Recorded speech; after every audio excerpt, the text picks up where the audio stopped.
Welcome, folks, to Dicey Banter. This is the TTRPG show where we talk about all the makers and shakers within the tabletop space while having fun and meaningful conversations while we're at it. And with that, before we get started with how excited we are, I and this channel stand against genocide and ethnic cleansing, and we support all the oppressed peoples all over the world struggling against injustice, imperialism, and colonization.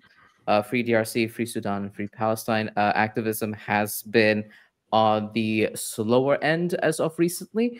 And I do want to reiterate that any action that you take, big or small, not necessarily donations, will help the cause. So continue talking about DRC, Sudan, and Palestine. Keep talking about, keep calling your reps.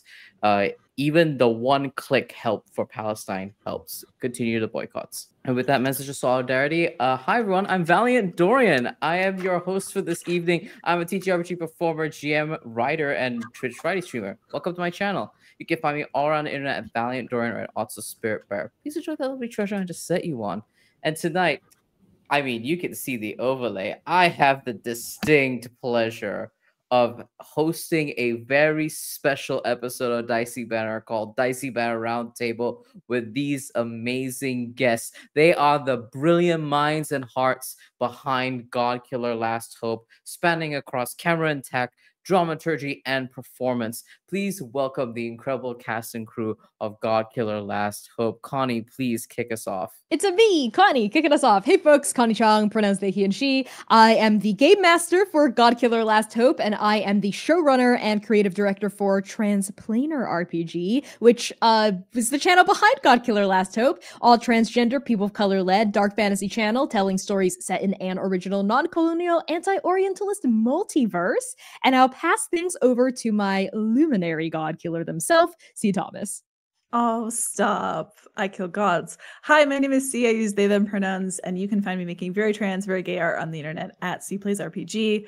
I have been your titular Godkiller litany, the vessel. And I am also a producer, dramaturg, and performer over on Transplanar RPG. And you can find me in a variety of different shows across the AP space. I love monstrosity, I love divinity, and I love more than anything else, killing gods. Speaking of dramaturgy, I'm going to pass it over to our dramaturg for this production, the one and only Zoe. Hi, everyone. I am Zoe, the snacking dramaturg of Godkiller Last Hope. My pronouns are they, them, and you can find me on the internet at Radical Zoe, anywhere and everywhere that I would like you to find me. I do a lot of things. You can just follow me there. I'm top 10, maybe 7 Transplanar fans, so that's what I am, the Transplanar. And I'm going to pass it to the marvelous Jonathan. What did I say? I don't know, because it's there probably. I don't know. I didn't know what to put on the caption, so you get my name. Hi, I'm Jonathan Mendoza. I'm Ryamasa on the places you can find me, usually with a 0 because somebody beat me to it at some point because I don't like social media and try to be off there as often as possible. I did behind the scenes, primarily documentation and photography for the show. And you can find me otherwise not doing a whole lot else that I can talk about because none of it's been released yet. Or if you happen to find me at a convention, handing out one of these. That's about it. That's all I do. I love that you have that on hand in your intro as well. I have so many of these ready for the con season. You have no idea. I ran out so fast. And with that, thank you all so much for being here today. We'll be chatting all things Godkiller Last Hope. I know we are dying to hear more about it, especially after the finale, especially the show has just wrapped. It is not too late to enter the cradle. Please enjoy this trailer. This story begins as it is fated to end, with hatred plunged through the chest of a god. It's about me killing the god that I was made to kill. You are my downfall. I'll fix the problem. Huh? I'll make you dead. What? Which limb do you take from them first? Oh my god. I am Litany, daughter of Queen Sigu, the first fallen, Lord of Death. Kill or be killed. That's an overkill. Oh, that's an 11. 13. That's overkill. That's an overkill. You lose yourself to righteous fury. Just get out of the way! Our people must be strong. Why am I like this? I am made of you! This is my becoming. This is my becoming! What's the matter? Let me fix that. It's smudged. Here.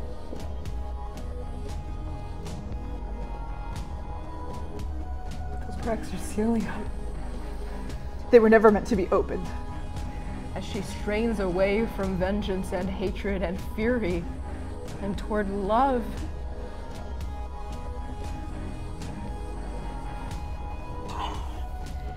And I would like to wield a power. Not my own. Theirs. And I will use it against them. Litany, would you like to kill a god? So, folks, first off, before we get started with the rest of the round table, congratulations on the completion of Godkiller Last Hope. Let's just take a moment here to talk about how has the journey been for all of you so far. Like, let's talk about it. So fulfilling, exhausting, overwhelming, satisfying, tragic, hilarious, all of the things. just a bastion, a crucible of molten emotion. Well said. Yeah, I don't know how I'm supposed to follow that. I might say it has been absolutely viciously divine. It has been so much work, but so much deeply fulfilling and incredible work. And the reception for Godkiller has been more than I could ever have dreamed of. And I am not only satisfied with like the marketing, the production, like the audience retention, the reception to everything. I'm also so happy with the work that we did in studio and in the editing process to actually make the videos watchable, the episodes out. I feel so good and so fulfilled by literally the every part of the process. And I am like literally overflowing with joy. Sometimes I watch and I just start crying not because the scene is sad, but because I'm so proud of what I made. And I think that is a feeling that I will continue to chase viciously and with a lot of excitement and heart behind it. I love Godkiller. Noted and fair. All of the things that literally everything that they've said, I've been buzzing, lovingly God loving the game since since First Blood. So it is natural that I'm just happy to be here. And I've been even happier to be here since I got the DM from C one day. I don't actually even know if it was C. It actually could have been Connie. It could have been both of them at the same time asking me to join. And how could I say no? Absolutely. Yeah, it's been really wild for me because I showed up for 3 days and then fucked off again. Functionally, right? Yeah, we love you for it. You know, it worked out. But I think for me, like again, like I said, I've been a fan of the game. I've been kind of Godkiller for a hot minute. And I've played it with at least like 4 or 5 different sets of people at this point, just like on my own in a way that I think I think the game, at least in the most recent time I can think of, that I played the most of as fast from release date to like now. And it was an absolute joy, not only to like get to be a little part of this and to get to sort of see what was going on and what C, Connie, and Zoe had come up with, but also it's been an absolute fucking joy watching little bits of it get released here and there, like as we were in the lead up to production and going like, you have no fucking clue. As a little gremlin for me, which has been really again, it's been an absolutely fantastic thing to watch the reception to it, like just the number of people who have engaged with it and like really found it to resonate in some way, because that's art, I think, and it's one of those things that I think is really fantastic that there's I hope there's more of it kind of coming forward from here as people start to explore what is possible now that they've seen it. Absolutely. We're going to talk more about knowing what is possible now that Godkiller Last Hope is out there and in the actual play zeitgeist. But before that, I wanted to, as we were reflecting on the journey here, and looking back at this huge milestone for Transplanar RPG, were there any surprises along the way, whether during the recording or leading up to now after the finale has been completed, that you would all like to share and talk about? So many. So many. It's hard. The whole thing. Trains? The whole thing. Trains. Trains. Huge surprise. I've never felt more like an automobile industry lobbyist than when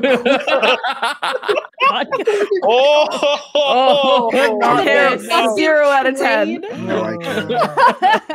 I'm about to develop like a Monopoly monocle. It's like coming out over my eyes. No. Connie Capitalist Chang. For terrible context. For terrible context, the first day of recording, because we recorded, and this kind of goes into your question of like, what was it like to do the everything?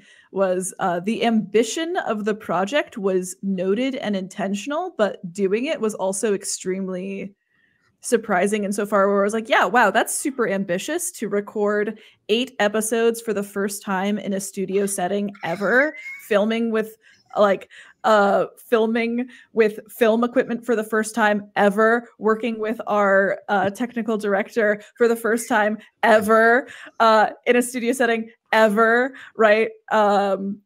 All of those things, learning everything about what we were going to do, how we were going to do it completely on the fly. And then also the studio where we're in, amazing spot.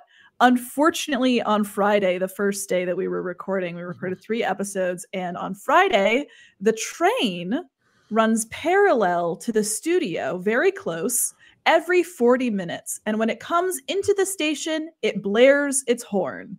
And when it leaves the station, it also blares its horn. Yeah. Very loudly. And the room And is the not studio- sound treated. No, yeah, not the sound studio treated. was not Not sound even treated. remotely. No. Yeah. Not even a little bit. And thankfully the train, I think it was the commuter rail, didn't run on weekends. But there was some guy doing donuts. There was a lawnmower. Yeah. There was a lawnmower. Like, Yeah. yeah. The There were unexpected things challenges.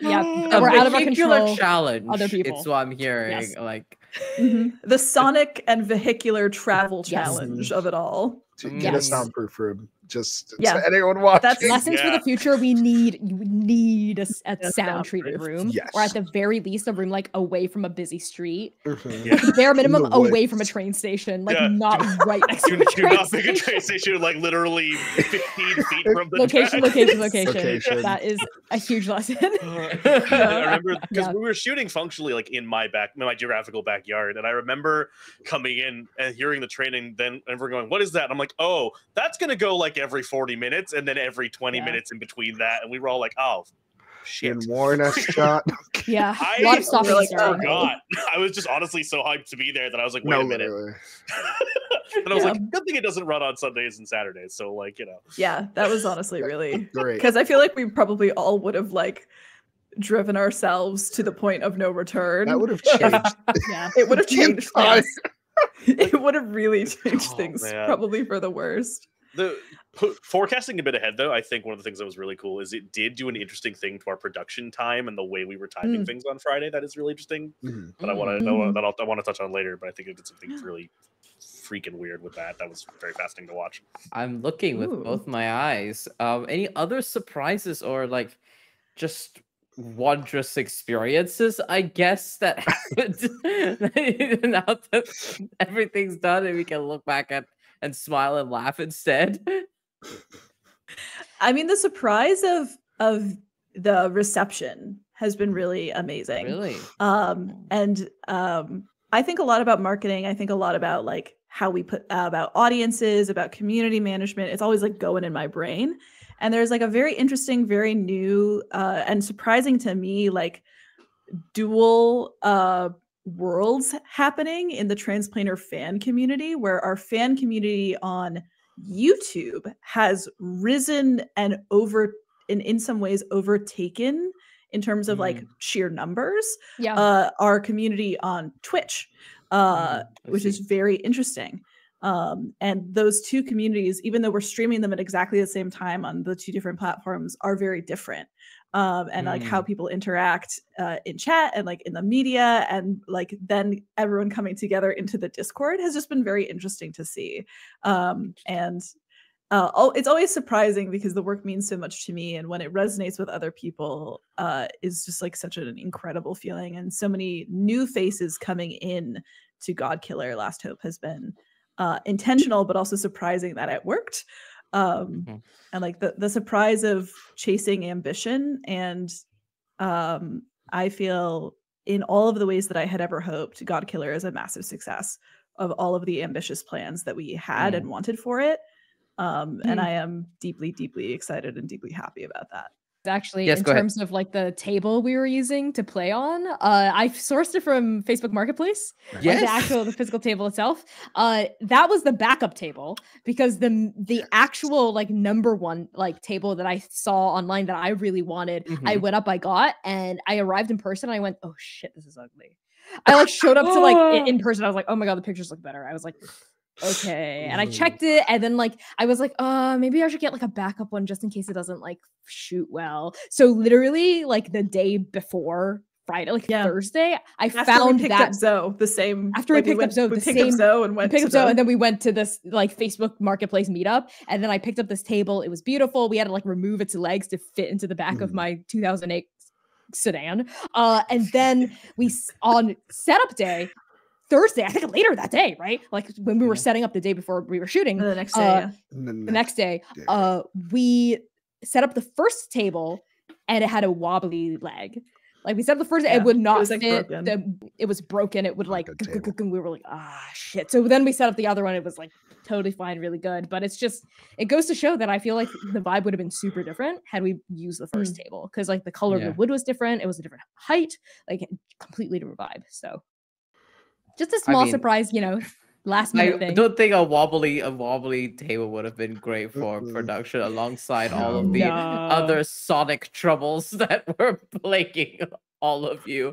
It sounded like my surprise was hearing at the end of it all that, which plays to what you were talking about, C, in the beginning, was hearing like, oh my god, I'm so glad that we're still friends after this, because this could have been a nightmare. oh no.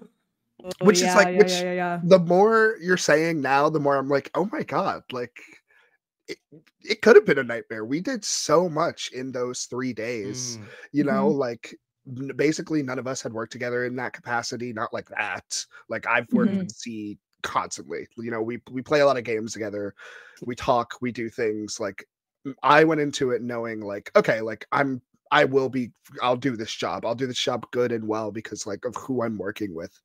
But the sheer scope of what we were doing is surprising. Especially looking back, because I mean I had no expectations, because I was like, I've never done this, so can't really be anxious about something I've never, well, you can, but about something I've never done. Try hard Hold on a minute. It's like, is that how the rules go? I was going in. Oh, I wish it worked like that. I would, if I I'd be could out of give a you job. my brain on loan, I would. But I was like, I don't know what I'm doing. So at most I can like, I have to kind of come in.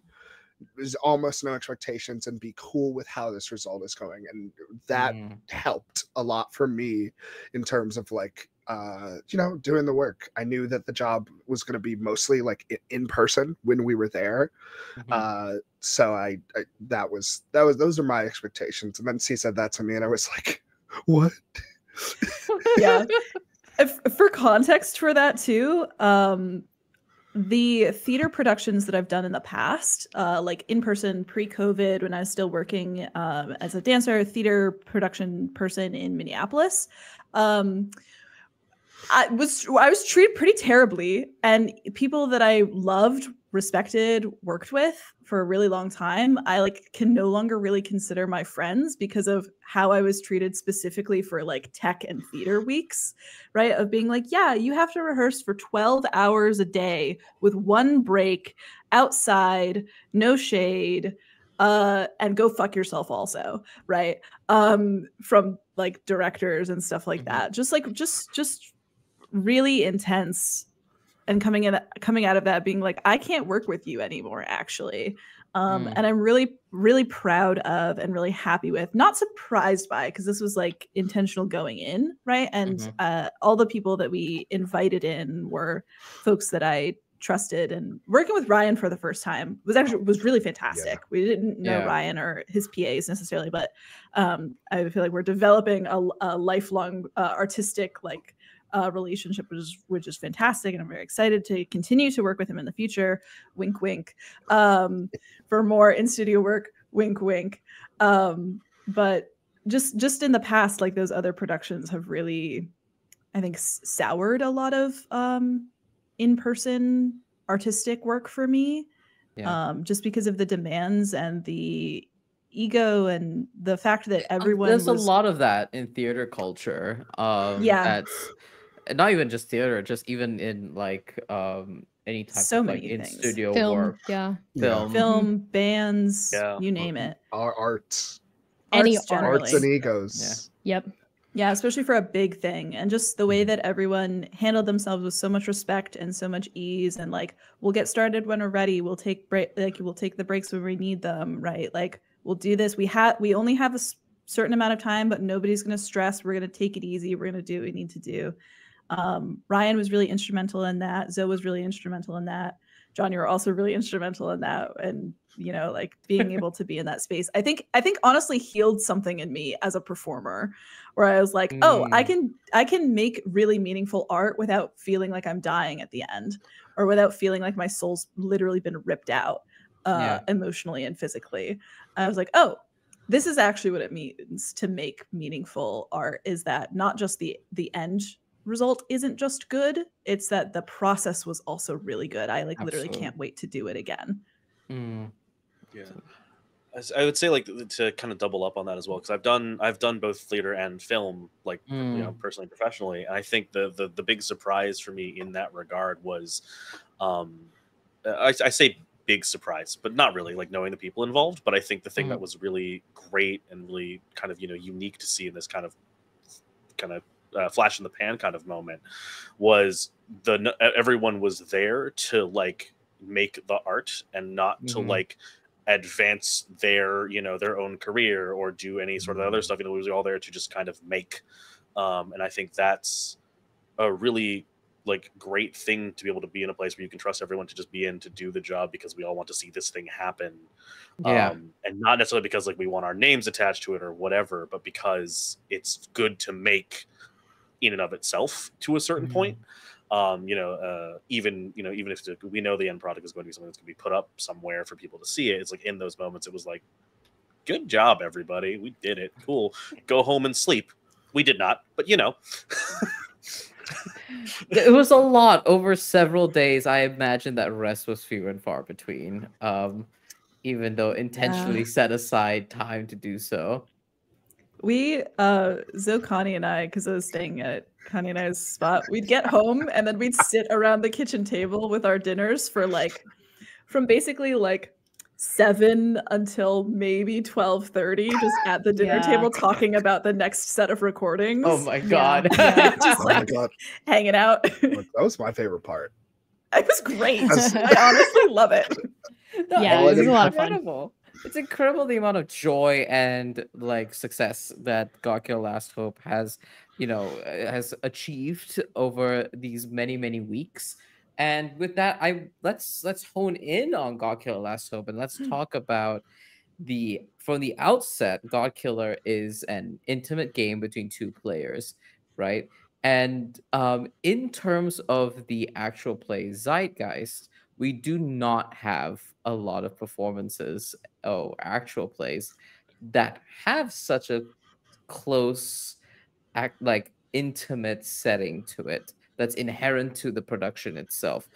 I wanted to kind of like tap everyone here and just ask kind of like, why do you think there's a shying away from that sort of setup?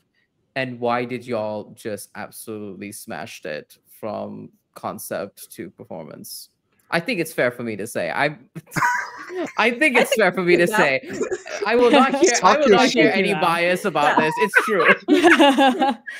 Well, I can take lead on this. I think a big reason why a lot of both a little less so remote APs, but this is also still true for remote APs, very much for like more visible in studio live APs, is this idea that what makes AP interesting for people to watch is getting to see the interplay of multiple people at a table. There's that aspect of parasociality as well attached to it. This idea that it's not just people telling a story, it's a bunch of friends playing a game around a table and being funny with each other and being charismatic with each other. And you need more than the thought is you need more than 2 people to sustain that and for people to give a damn about the show, basically. Like if it's just 2 people, no one's gonna care. Like there's that, I think, sort of attitude and that fear maybe, which I think may be unfounded.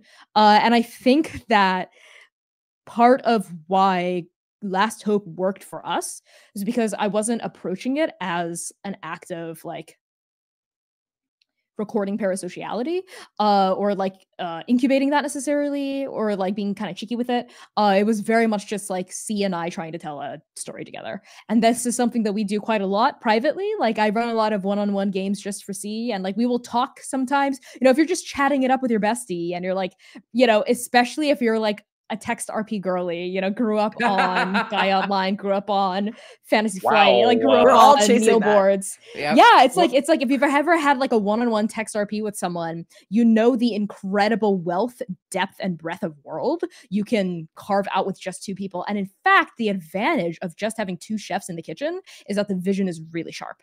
And the story becomes exactly what the 2 of you want without like multiple people also chiming in and in a lot of ways muddying the vision. And sometimes having a dramaturg, bringing Zoe in kind of as like a third voice at the table was really helpful in terms of like the 2 of us as creators, we needed an objective editor, right? So Zoe was able to be that editor because we can't edit our own work objectively, right? But Zoe was able to chime in and be an advocate for the themes when we were feeling lost or like we wanted more perspective. I think another reason for why some people might shy away from just 2-person APs is perhaps more practical. There's an energy sink involved when it's just 2 people on camera all the time. Like you can only you can only run a relay race with 2 people for so long, you know, whereas if there's 4 people, 5 people in that relay, you can like pass on that baton over and over and over again. Longer. Yeah. You can go longer, exactly. And you can like take a breather when other voices like come into the chorus, right? So that's the advantage of like a multiplayer, like multiple, like 3+ person table. But I think that what duet games really bring to the medium is a depth of intimacy and a depth of specificity and a really strong potential to drill in deep to particular themes and really just get in there about something specific that you can be unapologetic about, unashamed about, and indulgent about. I'm gonna jump right in there too about that energy sync. That is also for practical production reasons and for like thinking about that energy sync. That is also why all of the episodes are like an hour long. Yeah. Right. And we took breaks between recording those hour-long episodes. And that was very intentionally done because you can get so much farther in the narrative story with just 2 people in an hour than you can an hour with 4, 5, 6 people at the table. Like I think we just wouldn't have been able to get as far as we did in the narrative, like literally with as much depth and with as much intention to the themes, just like what Connie was saying. If we had more people at the table. We weren't just able to tell a complete story. Like we were able to really take our time too. And like breathe through the scenes instead of, I think if you had like 5 or 6 players at the table, you kind of have to rush sometimes through some beats or like really structure your pacing around. Okay, well, we can't really linger here. We're like do an extra scene here because we don't have time to squeeze in another scene like with these characters, right? Yeah. It's why when you have like larger tables, it's the joke of like, oh, we were in this one room and then we went to another room and that's the whole episode. No, that's which is like real, and it plays to the, because when you think about like when you think about a 2-player table, I've played Godkiller a few times, like on streams, and even on streams, the sheer difference of energy that it is when 2 people, the overlay itself has to be completely fucking different. Like it's just a completely different experience. So taking like a 2-player game and putting it in a live show whole nother, like, what do you there are no expectations is what I should say. You should have no expectations, because if you try to do it in any traditional way that you would imagine like APs are, because I watch a few live APs and just kind of like seeing they all tend to be very relative different. I was watching something on like Cobalt Press because Kendo works there. And like they had like a cam set up that was like wide, and I was like, oh, that's interesting. And it's like, that's of course that's going to be different from like CR or like Dimension 20, and even Dimension 20 itself is like very different from there. So being able to look at Godkiller and say like, yeah, like this is going to be its own very unique thing, especially with its like intentionality that went into the work. Of course it was going to come out like beautifully and different. I think it also gave this really nice ability to be indulgent with the camera and explore and experiment with the camera with just two of us, because there's no worry about trying to capture every reaction at the table, because it's just us, and there's always a camera on. So I think Ryan, because we had a 4-cam setup, we had Connie Cam, C Cam, wide cam capturing the whole table, and then Ryan was on his own camera that he was so those like amazing panning shots between us, that's Ryan like live shooting. And I think that that experimental aspect of the production and the videography, I think was honed in a 2-person setting, and we could do more and explore more with that, because I think the constraints of camera of the viewer's eye, so to speak, were like loosened, so we could play with the form a little bit more. We could experiment because it was just the two of us. If you just think about like the number of things, like okay, just even for like say a 4-player game with a GM on a live stream, right? Just think of the number of things happening on that screen at any given time, from just people's reactions to like, oh, that person's really invested in the scene because they're in it. That person has ADHD and is clearly checked out on a second monitor over there. I do that. But like the sheer number of things happening on a screen that you can see just from doing that it's a little open in that it lets the audience sort of pick where they want to focus. And again, for something like that, like Connie was saying, with that parasociality, you kind of like with CR, you can just hyper focus on one person, for example, and live in their little like camera space for a while. I think the thing that was really great about doing the 2-player setup and doing a more like almost cinematic approach to it is that during the time when it's produced, there is an extra narrative element of control over what is important for you to see right now. Like, there's a piece of it like Larry is like, if you're looking at the board, if we're looking at the board and the figures, you're not seeing anything else. Anything outside this point doesn't matter anymore, because this is what we want you to actually pay attention to at the moment. There's a story being told in this play, in that piece, in that moment, and when we are shifting it, we'll move it and show you. And there's a whole like argument you can get to cinematically about wides versus close-ups versus mediums versus all that nonsense. But I think one of the things that this show does really well, that I think is done to a similar extent with some other shows cinematically, but because of the 2-player setup is so much more tight, is that it really says this is the story cinematically we want to tell, not only from setup, camera, and narrative, but also from the way it's edited later. John, I just absolutely wanted to +1 what you were saying. I think, especially in the post-production process, with Ryan choosing the shots, really speaks toward a confidence of directorial vision, where, like you said, we are saying as the creators, this is what's important, exactly what John said. Like, this is what you're looking at, which is what happens in film, right? The director chooses what you look at. This, like, even if someone else is talking, if we're on someone else's face, we decide that person's reaction is what's important here in the visual language versus what we're hearing. And there were moments where that happened. And I remember Ryan saying, like, as part of his editing process to me, that like really stuck out to me, was like, as a director, I try to, like, if I can, as an editor, hold on the person who's talking as long as possible instead of doing a ton of cuts. Because if it's just one take, it can kind of like show off a little bit that the actor did that in one take. Because you can disguise takes by cutting away. So any continuous takes were like, was a mark of confidence of us being like, look at the performance. We are confident in the performance. We're confident that the performance itself can hold your attention. As opposed to like, we have to do a bunch of cuts. We have to add in a bunch of sound effects. We have to like add in a bunch of like visual things and like people like be like, no, look, here's dancing vegetables, stimulation, look. I don't know. I think the baby stimulation. The baby stimulation videos, right? Melon. Oh my Yes. god, I need the Godkiller Cocomelon. I'm not gonna lie. Godkiller Oh, Cocomelon. no. Melon. The Subway Surfers running underneath the Godkiller. No. Would it be a cucumber? What would it be? Vegetable wise. I weirdly thought tomato. Okay. It's my first Yeah, thought. Versatile. like red, Little like your red eyes. That's tomato. cute. Yeah. Yeah.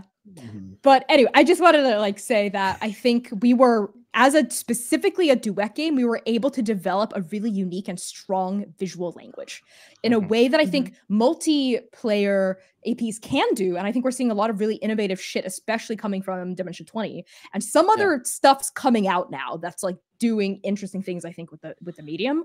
But the advantage of a 2-player is you can always just have a solo cam and it will always be a strong, good choice, I think. And even the Y will only ever have 2 people in it, so it's a really clear visual for the audience. Yeah. I also want to pull in on this because it still sits with me. Insofar as like when we were developing ideas for preparing for Godkiller, Connie, you had like several meetings where people told you that doing a duet AP wouldn't work in studio. Yes. Actually told you that. So number And one, here we are 8 told me- episodes later. Yeah. Speaking of 8 episodes, they told me I heard from like multiple places that like a duet wouldn't work, and that 8, more than 4 episodes was foolish, basically, because audience in terms of just like getting audiences in, they're like audience like numbers wise, the return you get based on like how much money you put into it is not worth it. They were like, you're getting the same people after like 4 episodes, basically. So you should try to just if you have the money, just do it in 4. And Right. what is the conclusion? but- What has actually happened in Godkiller? Make better art, losers. I don't know what to tell you. Like, That's what I have to say. Okay, here's my bitchiest take of the night, probably. I might get I've worse seen as it. we go on. I've seen it. Is that if you have to cast your actual plays based on parasociality, you're not actually telling a good story. I'm here to tell a good story. Yes. I'm also, God, that sucks. All of those words that you said suck. Not you, Connie. I'm just I would like if I said something and you were like, that sucks, actually. No. actually, I fully disagree. No, but like so you were told all of this that industry standard of actual plays and what would work versus not work in the actual play zeitgeist. But what is the reality then of what happened with Godkiller Last Hope, if I may ask? What actually happened? I don't know. What is numbers for y'all? The reality is that Godkiller Last Hope for every single fucking episode had 1,000 views on YouTube in the first 24 hours. That's the reality, right? The reality is that we have so many new people that the episode 1 was seen on Twitch on the front page by 9,000 people consecutively. And that number did not drop after we left the front page. That like the retention for Godkiller is actually astounding to me as somebody who thinks about marketing, the numbers of it all that I hate to focus on, right? Yes, but that people are not coming to this series because they know us. That's the most important thing. They're not coming here because they know us. They're coming here because they saw a clip, they saw a moment, they saw a fragment of the story and the acting and the cinematography and the set, and that's what they liked. Speak on it. No, that's crucial. That's what That's what I'm getting. That's what I'm getting from our audiences, right? Because it honestly doesn't matter if we get 1,000 in the first 24 hours or 10,000 or 100,000. What matters is where they found us and if they stay. Where they found us was through shorts, because I'm on my short form game. I'm clipping Connie clipping Chong. ABC always be clipping. ABC always be clipping. Putting shit online, experimenting with what works, what doesn't work, just constantly iterating, just putting shit out. And like C said, the number one thing that we get from new people in our Discord, new people on our Patreon, new commenters, new people coming into our live streams is, I had no idea what this was, but it looked cool as hell. Now I'm here, and then they start caring about who we are. And I'm invested. Yeah, I'm invested in the 15-second clip that you shared, and now I clicked have through. come. I'm watching, I've caught up, I'm here. right? And like that is the most important thing, I think, for like getting viewers to our content. Because the story is good and because the characters are good. And I think that's always been the case for Transplanar, right? Is when we like rolled into actual plays knowing nothing about actual plays and did Arc 1 Episode 1 on the ugliest overlay known to man. I'm so sorry, Connie. You know, and it's like people stayed, listened to our shit audio because the story was good. Sorry. Yeah, like because the story was good. And now we're at the point where we can be like, okay, well, our overlay looks good, number one, and our sound sounds good, number two. So now it's just like a continued elevation of that for me. And I think that's, which is also why like it's so important to me, and you can see this through our body of work, that the people that we, you know, reach out to be on like our shows, the people that we collaborate with, the people that we tell these long-term stories with, these experimental stories with, are people that we really respect as storytellers first, less so if they have X amount of followers, right? Or if they like are like a really well-known content creator, or if they're like a big YouTuber or something. Like that is not necessarily where our values are. Whereas I know, like, I'm not, for lack of a better term, I'm not like ignorant. Like I know what, you know, I know clickbait gets clicks. I know controversial content gets clicks. I know big names gets clicks. You know, I know all these things, but the decisions we are making are always to put artistic integrity first, and our people first, right? Like, and making sure that our people are treated right, and that the stories we tell are authentic to our views, and are the highest quality possible in terms of, you know, given the budgetary realities that we live within, right? And our incredible sponsors and our incredible supporters and our audience members who resonate with that vision, right, are like are so extremely supportive of us. Like we have an extremely dedicated and passionate network of supporters and like fan base, and I think that speaks toward, you know, like what we put out is what we believe in, and we stand strongly behind it. And like Last Hope is emblematic of that.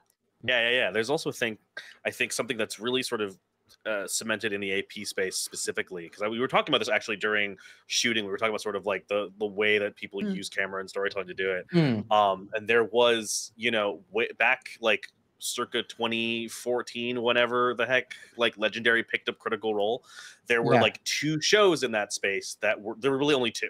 There was that show, there was Critical Role in its infancy, and then there was one show that Legendary also produced through Geek and Sundry, which was called Titan's Grave, Ashes of Almana. Yes, Titan's Grave. And that was a show that was shot in this sort of like cinematic, like wide, medium, wide, close-up sort of shot format with, again, 10 episodes that were about 40 minutes. And if you went, like, I was at the time really into film and had seen this stuff, and if you listen to the behind the scenes content for them, they shot 3 hours for each episode, and about, you know, 2/3 of that ended up on the cutting room floor, because it just wasn't important to telling the story they were trying to tell. And then we had the sort of Critical Role thing, and everyone sort of modulated towards that, because I will be honest, not only is it easier to produce, especially from a remote capacity, the way, you know, most people in the space are, because again, we all live geographically in way different places. It was also easier to run live, because it requires less technical acumen as well to sort of to set that up so anyone could do it. It's a really great form for anybody to get started. I think the thing that we are still seeing, though, that is very interesting, is that there's a lot of people who are now entering where that is now just the thing you do, because that's what everything looks like. It's the standard. It's the standard. And I have 2 thoughts about that. One, I think the way that Titan's Grave was shot was ahead of its time. I honestly think that audiences at the time were not ready for an AP like that. But I wish that format stuck more. The other, but I'm starting to get into it now, right? The other thought I have is that's why I wanted Last Hope to look different visually from anything else that was out there, especially in studio work. That was something that we talked about a lot with Ryan in a lot of our pre-production meetings, and why we chose, you know, Ryan as the person to work with, because he's not in APs. He's in commercial work, and he does music videos too. So he was able to bring like a complete outside visual language to everything that we're making. And I strongly believe there are no rules in AP. What's currently worked is what's currently working for that group of people, but you're not that group of people. So it's just like anything in entertainment. Anyone who tells you there's one path to success in entertainment is trying to sell you something. Like, that's not true. I think there are lessons and there are habits And there are skills that I think will serve anyone to be able to internalize and do well, but there's no one specific way to do something. And I think you have to just like, if you're interested in making APs, like let go of what you think the rules are. There are no rules. This is untread territory. Especially an art form as young as ours. Especially as art. Well, Like, that's the thing, right? Yeah. A lot of that is a lot of people don't approach it like art. They approach it like live streaming, which is a very different because beast, if we right? if we look at the origin, if we look at Titan's Grave, they made that show to sell to sell a book. So a lot of the origins of APs are coming from promoting RPGs, whereas I think now it's getting to a place where it's trying to distinguish itself as its own art form away from having to be tied to a major publisher as a sponsor, which, let's be honest, even the biggest publishers in TTRPGs have peanuts compared to like the people with enough money to make films, like in entertainment, with enough money to like sponsor like late night shows, with enough money to like advertise at the Olympics or whatever the fuck, right? So like I think we need to break away from traditional funding models and traditional ways of thinking where the money can come from, and traditional ways of thinking of the purpose of this art. Yeah, no, 100%. An incredibly insightful You got us response. in on it. I'm glad that I asked these questions, because these are the things that are percolating in the space that I feel we talk around the kind of like, oh, I've noticed the standard, and folks, I feel like everyone and their grandmother has said, like, I've noticed this in APs. I'm like, okay, and what you gonna do about it? Where are we going from with this? here? Do you have an opinion after that? That's why, even with our remote work, I've been really trying to make the chaos overlay appear as a inspired by like not graphic novels, but video game RPG novels. Do you know what I'm talking? I don't know what I'm talking about. Visual like novels? Visual novels, yeah.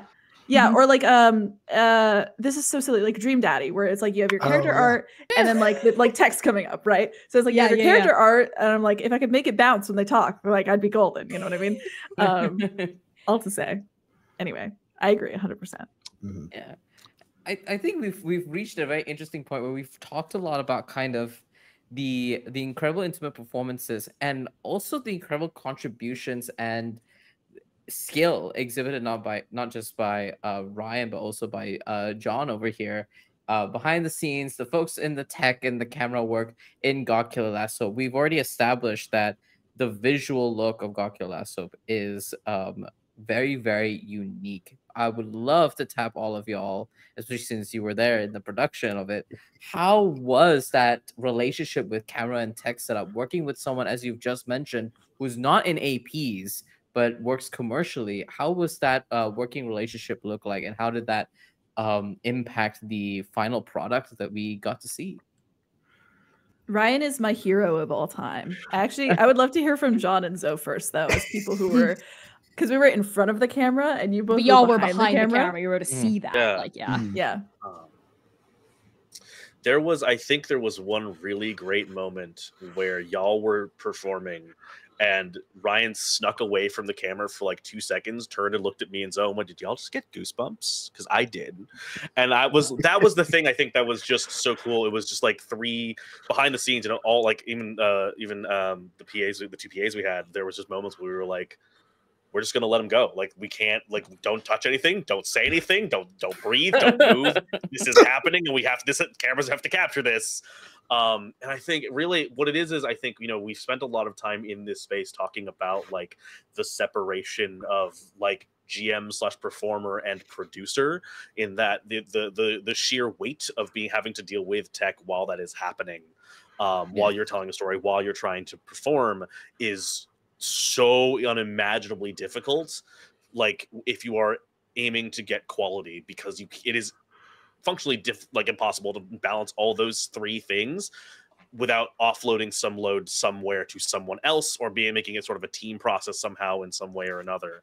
And I think, like we've hit the point where like there's people who can do it really well and can perform those sort of that balance very well.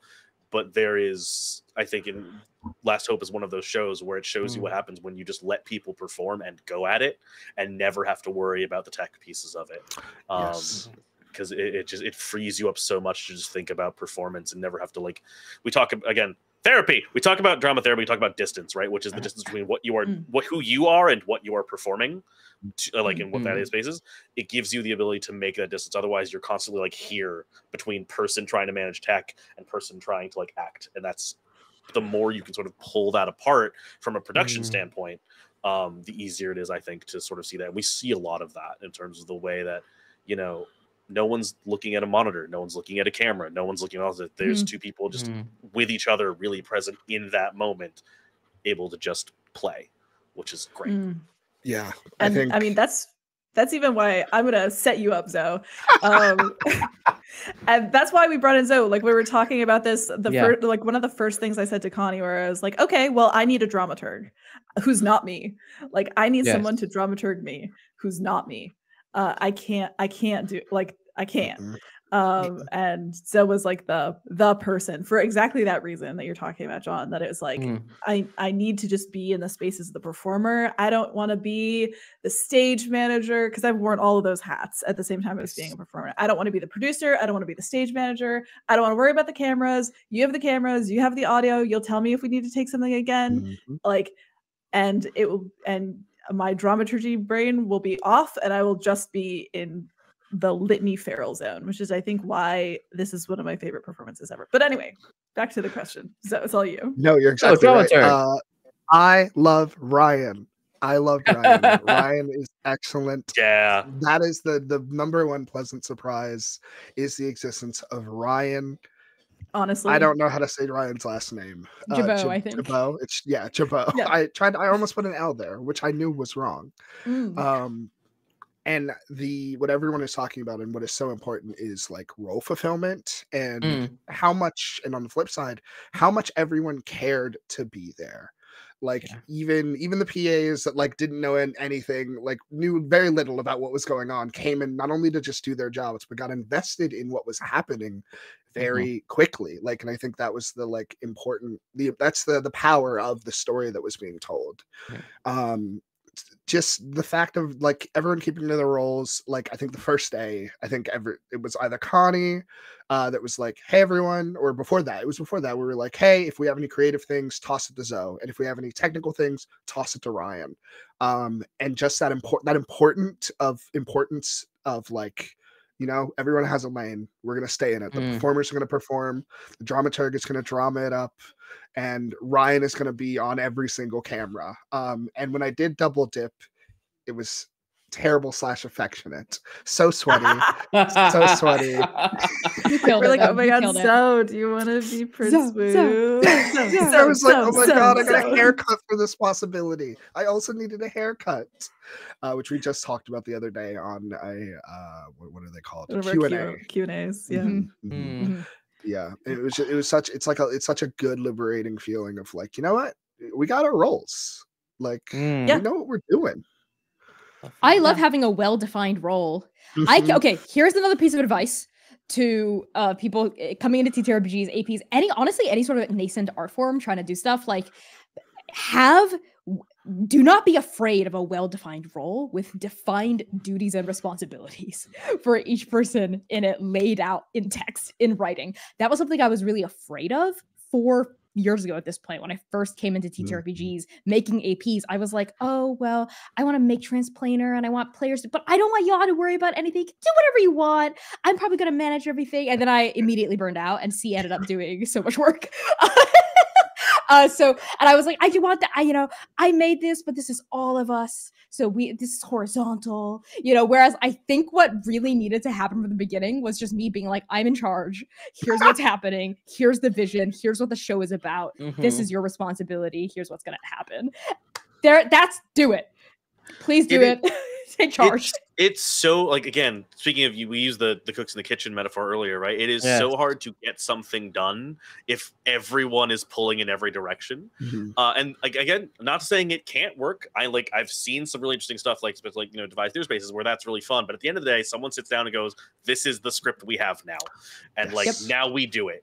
And I think it's one of those things where, like, there was points where I was like, hey, I have a thought here, and then I would just go to Zoe because I knew who to bother, and that's really nice. It's really able to be like, I know who to bother about this thing idea. You're the one. Oh, well defined It's role. you. Points The across the number of studio. times I've been in an AP where I'm like, I guess I tossed this in the group chat or something. I don't fucking like who's responsible for this. I don't know. But like being able to just be like, so hey, I noticed a thing.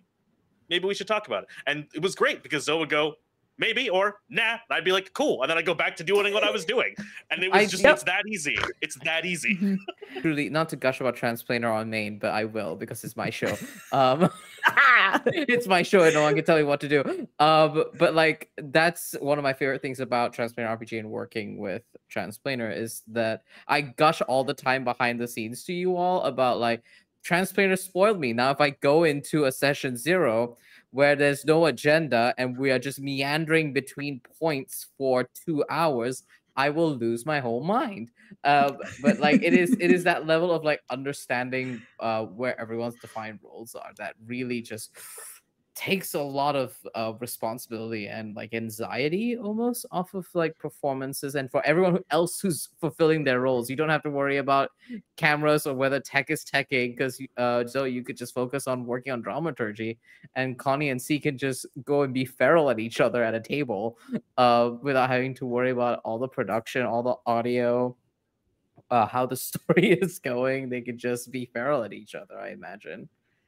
Exactly. And working with Ryan too in the editing process, I think understanding what power you have with your role is also really important, because we were like, yeah, if you have creative notes, take them to Zoe, and then Zoe, as the dramaturg, you have the power to be like, actually that is important, or say like, no, it's not important actually, right? And the same thing with Ryan, that was really clear with us as the storytellers, but also having kind of last say with what we wanted out, right? And in the editing process and on set, being like, Ryan was like, I'm gonna ask, when I have ideas about something, I'm going to ask twice. I'm going to suggest it first. If you don't like it, I'm going to give you the reasons why I suggested it.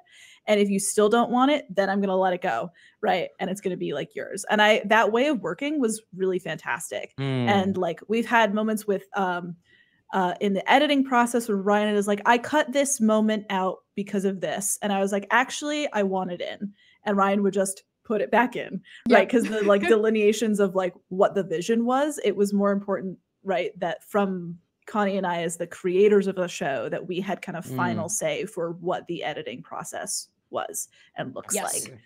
Right. Yes, and I have worked specifically with like editors before in the past who would really push back and like really honestly in ways that felt genuinely disrespectful. And there was also like specifically white male editors. And Ryan is a white guy. So that, I was very caught, I'm not gonna lie, like, and Ryan knows this. I like told him, I was like, oh, when we first met, I was very much like, it was like a butt sniff test. Like, are you a dick? Like, basically, like, do you have like uninterrogated shit? Is your ego, like, do you have an ego? Do you have uninterrogated shit going on? Like, are you like a white guy TM? But are you sexist?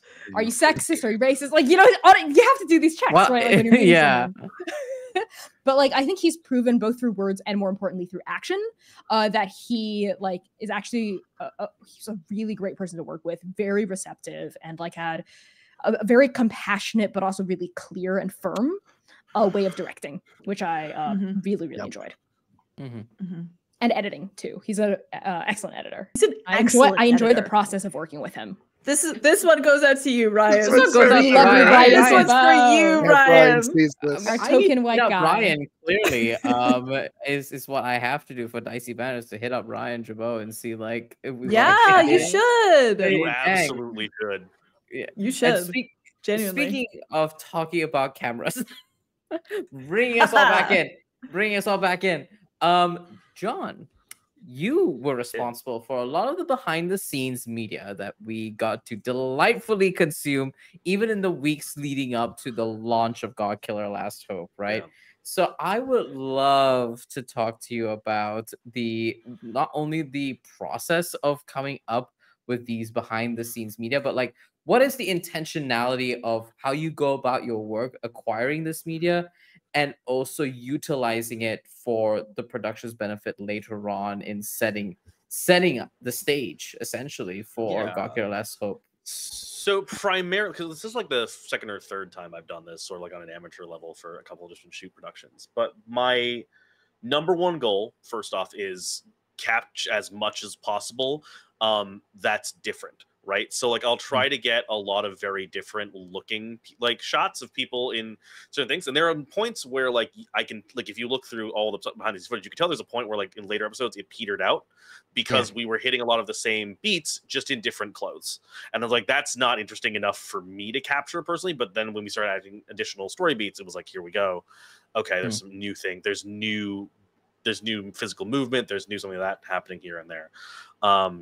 Also, the goal is to stay as far out of the way as freaking possible. So I was like I think Zoe can speak to this pretty well. I was in this weird U-shaped orbit directly behind Ryan, staying out of his way as much as possible. Sort of just moving around and taking photos that way. But also, like, a lot of it was, you know, in between the breaks. When we were taking a break, I'd be like, cool, can we just hold lights for a second so I can take a picture of this board the way it is? Or, hey, Ryan, I know you have the remote to the fog machine. Can I borrow it for a second? So that one, there were two shots that I was really, really, really proud of, which was the one on the Dutch angle of the entire setup with the lights, which was one of my favorite things. And then the shot of the fog machine billowing out from under the table, which was in the teaser.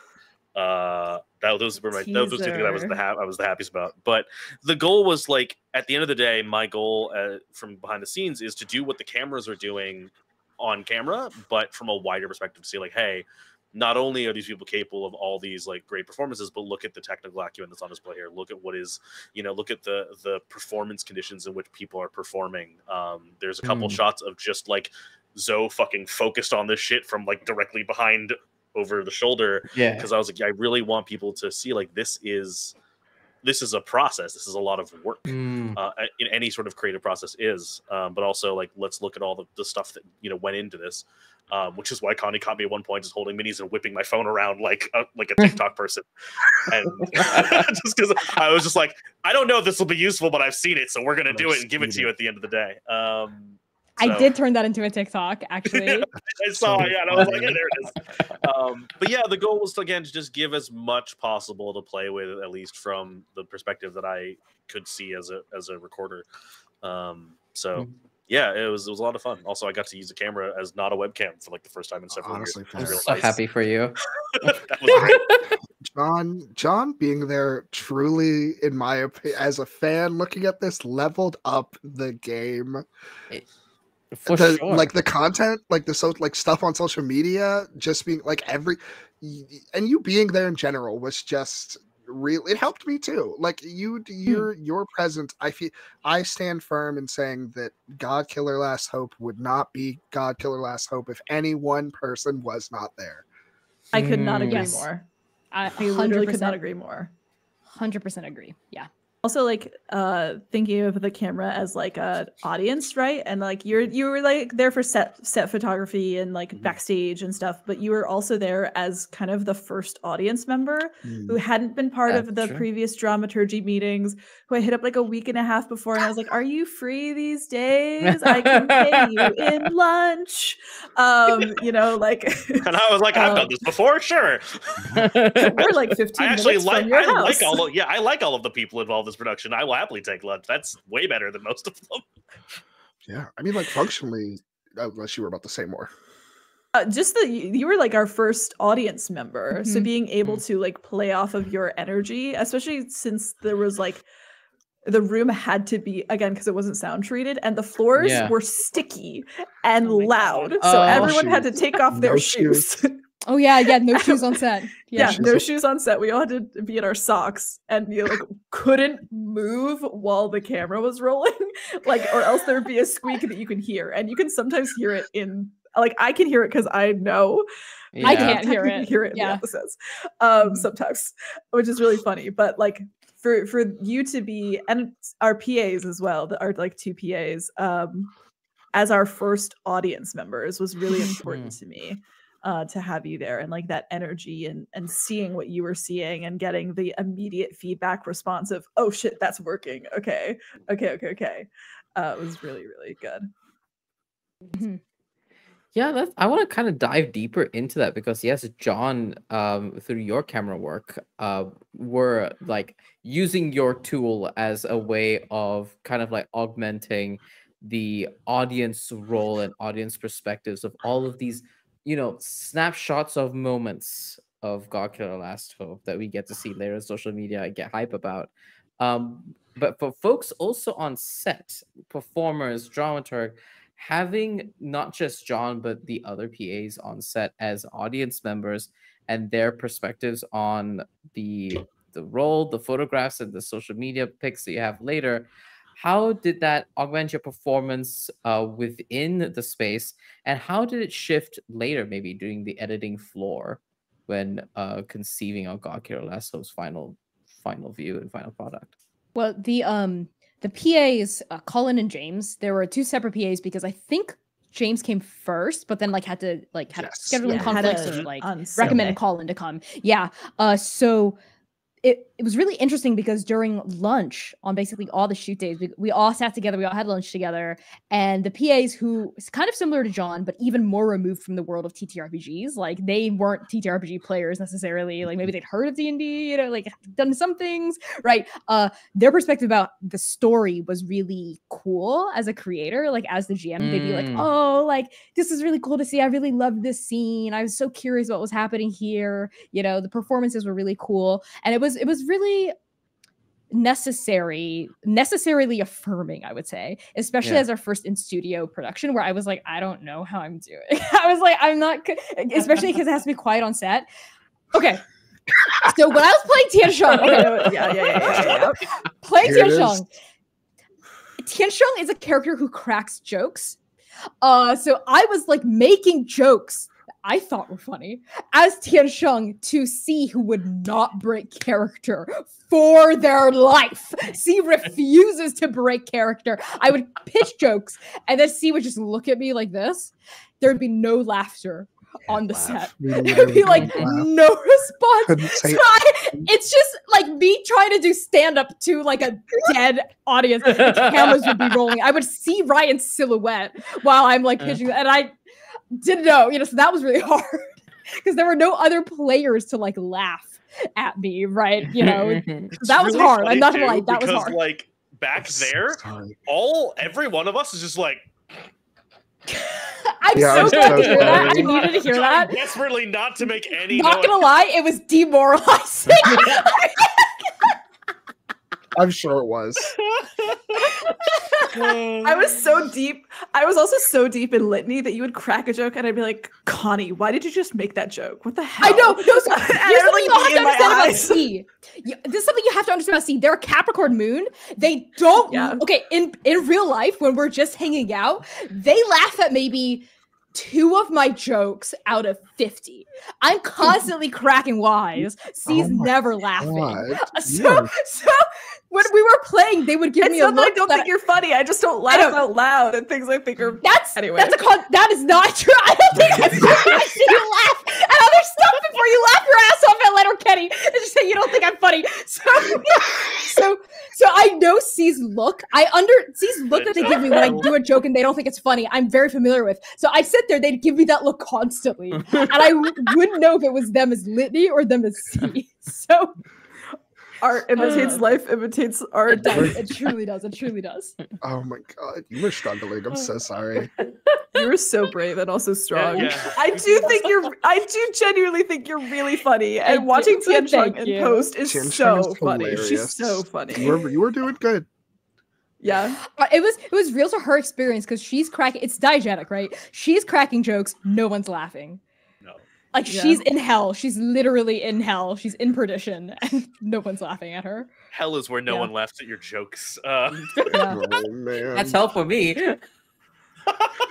That was me when I did improv for 10 years. Oof, that's so many years. That's a lot of years of it. Technically more, but wow. Yeah, I would like to confirm for the audience, we were trying not to laugh because yes, you want to, but you're like, well, then you'd have to do that again, and we don't have time for that. The train's coming in 15 minutes. That's what I'm saying. We stuck to our roles. We knew what we were doing. Incredible. Alrighty, folks. On that note, thank you so much for joining us for the first half of Dicey Banter. When we come back, we're going to talk about the themes and dramaturgical work behind Godkiller Last Hope. What an ending, right? We're going to get into all that, all of your favorite moments from Godkiller Last Hope, and finally, what's next. And with that, we will see you in 10 minutes. Take care, everyone. Enjoy these reels and upcoming trailer. Take care. Bye. Hello, everybody, and welcome back to Dicey Banter. I hope you took that 10-minute break and enjoyed our lovely trailers as well as all the incredible shorts supplied by Transplanar RPG. And with that, let's hop right back into the Dicey Banter Roundtable with Godkiller Last Hope. So we talked about tech, we talked about the journey, we talked about two-player actual play. I think it's time for us to talk about the story. I think it's time for us to talk about all the dramaturgical work that went behind Godkiller Last Hope. Before we came back, there was already a spoiler warning for folks, but in case you all missed that because you were on break, from this point onwards, we are headed into full spoiler territory. Everything is on the cards. So if you've not completed Godkiller Last Hope, please go ahead and do so. And viewers' discretion advised from here on forward. I will not be responsible for any spoilers comments below. You've been warned. And now we shall enter our fully spoilered territory of the themes and dramaturgical work behind Godkiller Last Hope. Let's start with Litany, the titular Godkiller. Yes, we're starting with you. Let's start with Litany's dramaturgical journey as the protagonist of Godkiller Last Hope. We hear time and time again throughout the story of this is the story of redemption. This is a story about killing gods. This is a story of immortal heart. What is their story? What is their journey? Well, I like to play. I love playing the negative space of it all, of Litany. Is something that I've enjoyed so much about Last Hope is that in the act of doing it, even thinking about it and then really playing it, I realized probably by episode 4, episode 3 even, where I was like, oh, this is an origin story. This is like a prequel to whatever adventure, whatever life Litany is going to have. This is what happens before that. And the negative space left for the audience at the end of the show, that's just it's the show ends at the beginning, right? The story is fated to end. This story is fated to end as it begins with hatred plunged through the chest of a god, right? Yeah. It is true. Everything that Connie says is true, and everything that I say in return is true. So this is a story about. This is not a story about killing gods. Is true. This is a story about killing gods. Is also true. But the thing that is always true that Litany never even necessarily well, they do kind of. That bastard. The refuting. This is a story about your mortal heart. That is true, right? It is a story about Litany's mortal heart, and the blooming, the very literal blooming of it, right, from their soul cracking open to reveal the flower petals on the inside, and just getting to the point where they recognize who they are as being the entire storyline for them. It's an introspection before the rest of the novel, before the rest of the story is written. It's the prequel work to being able to tell a story meaningfully with agency. And that's what that narrative arc is for Litany, is figuring out who they are so that they know and they can trust in and they can be fully rooted in their own agency and their own voice as a character. Because at the beginning, when I'm like, no, this is a story about killing gods, that's the pawn talking. That's the vessel talking. That's not Litany talking. That's not them as them, the person talking. At the end, it is a story about killing God. It is. Maybe it's not. Maybe it is. Maybe it's not. Right. This is a story about my mortal heart. That is true. Yeah. And my blorby. I'm gonna pass it around, and then I'm gonna come back and feel the inspiration fly. I have a lot of thoughts about this. One is when we open the show by saying what this story is about and what it's not about, it's for me a very cheeky way to metatextually discuss want versus need. All right. What Mhm, Litany mhm, wants mhm. is redemption. What Yeah. they need is to embrace their mortal heart.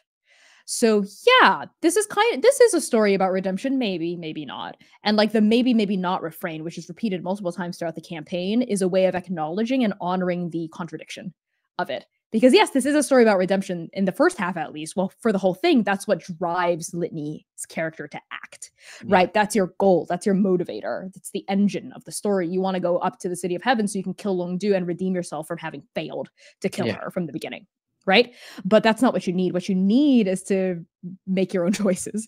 And in order to do that, you have to embrace your mortal heart, which is why I say this is a story about that's the need, right? Another thing that comes up for me in terms of specifically the refrain, this is not a story about killing gods. So funny.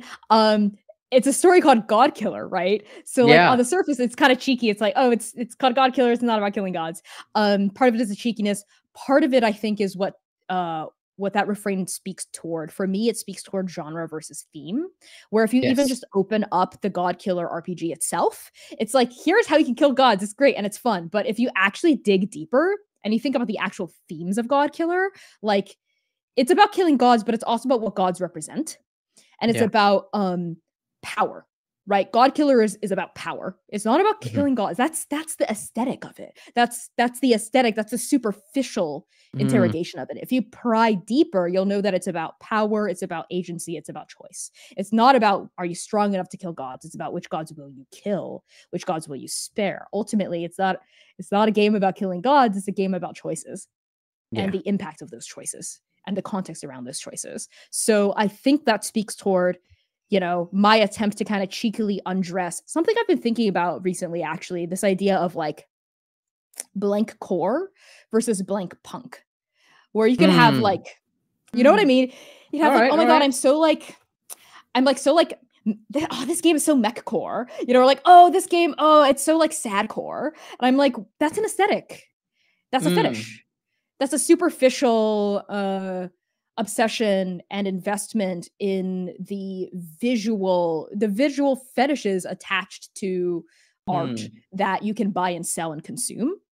Whereas for me, holy punk, which is what Last Hope is rooted in, which is what Godkiller as, you know, ludic framework as a whole is rooted in, is about using, sure, there's an aesthetic of god killing, there's an aesthetic of deicide, there's an aesthetic of divinity, whatever that means in your own cultural context, right?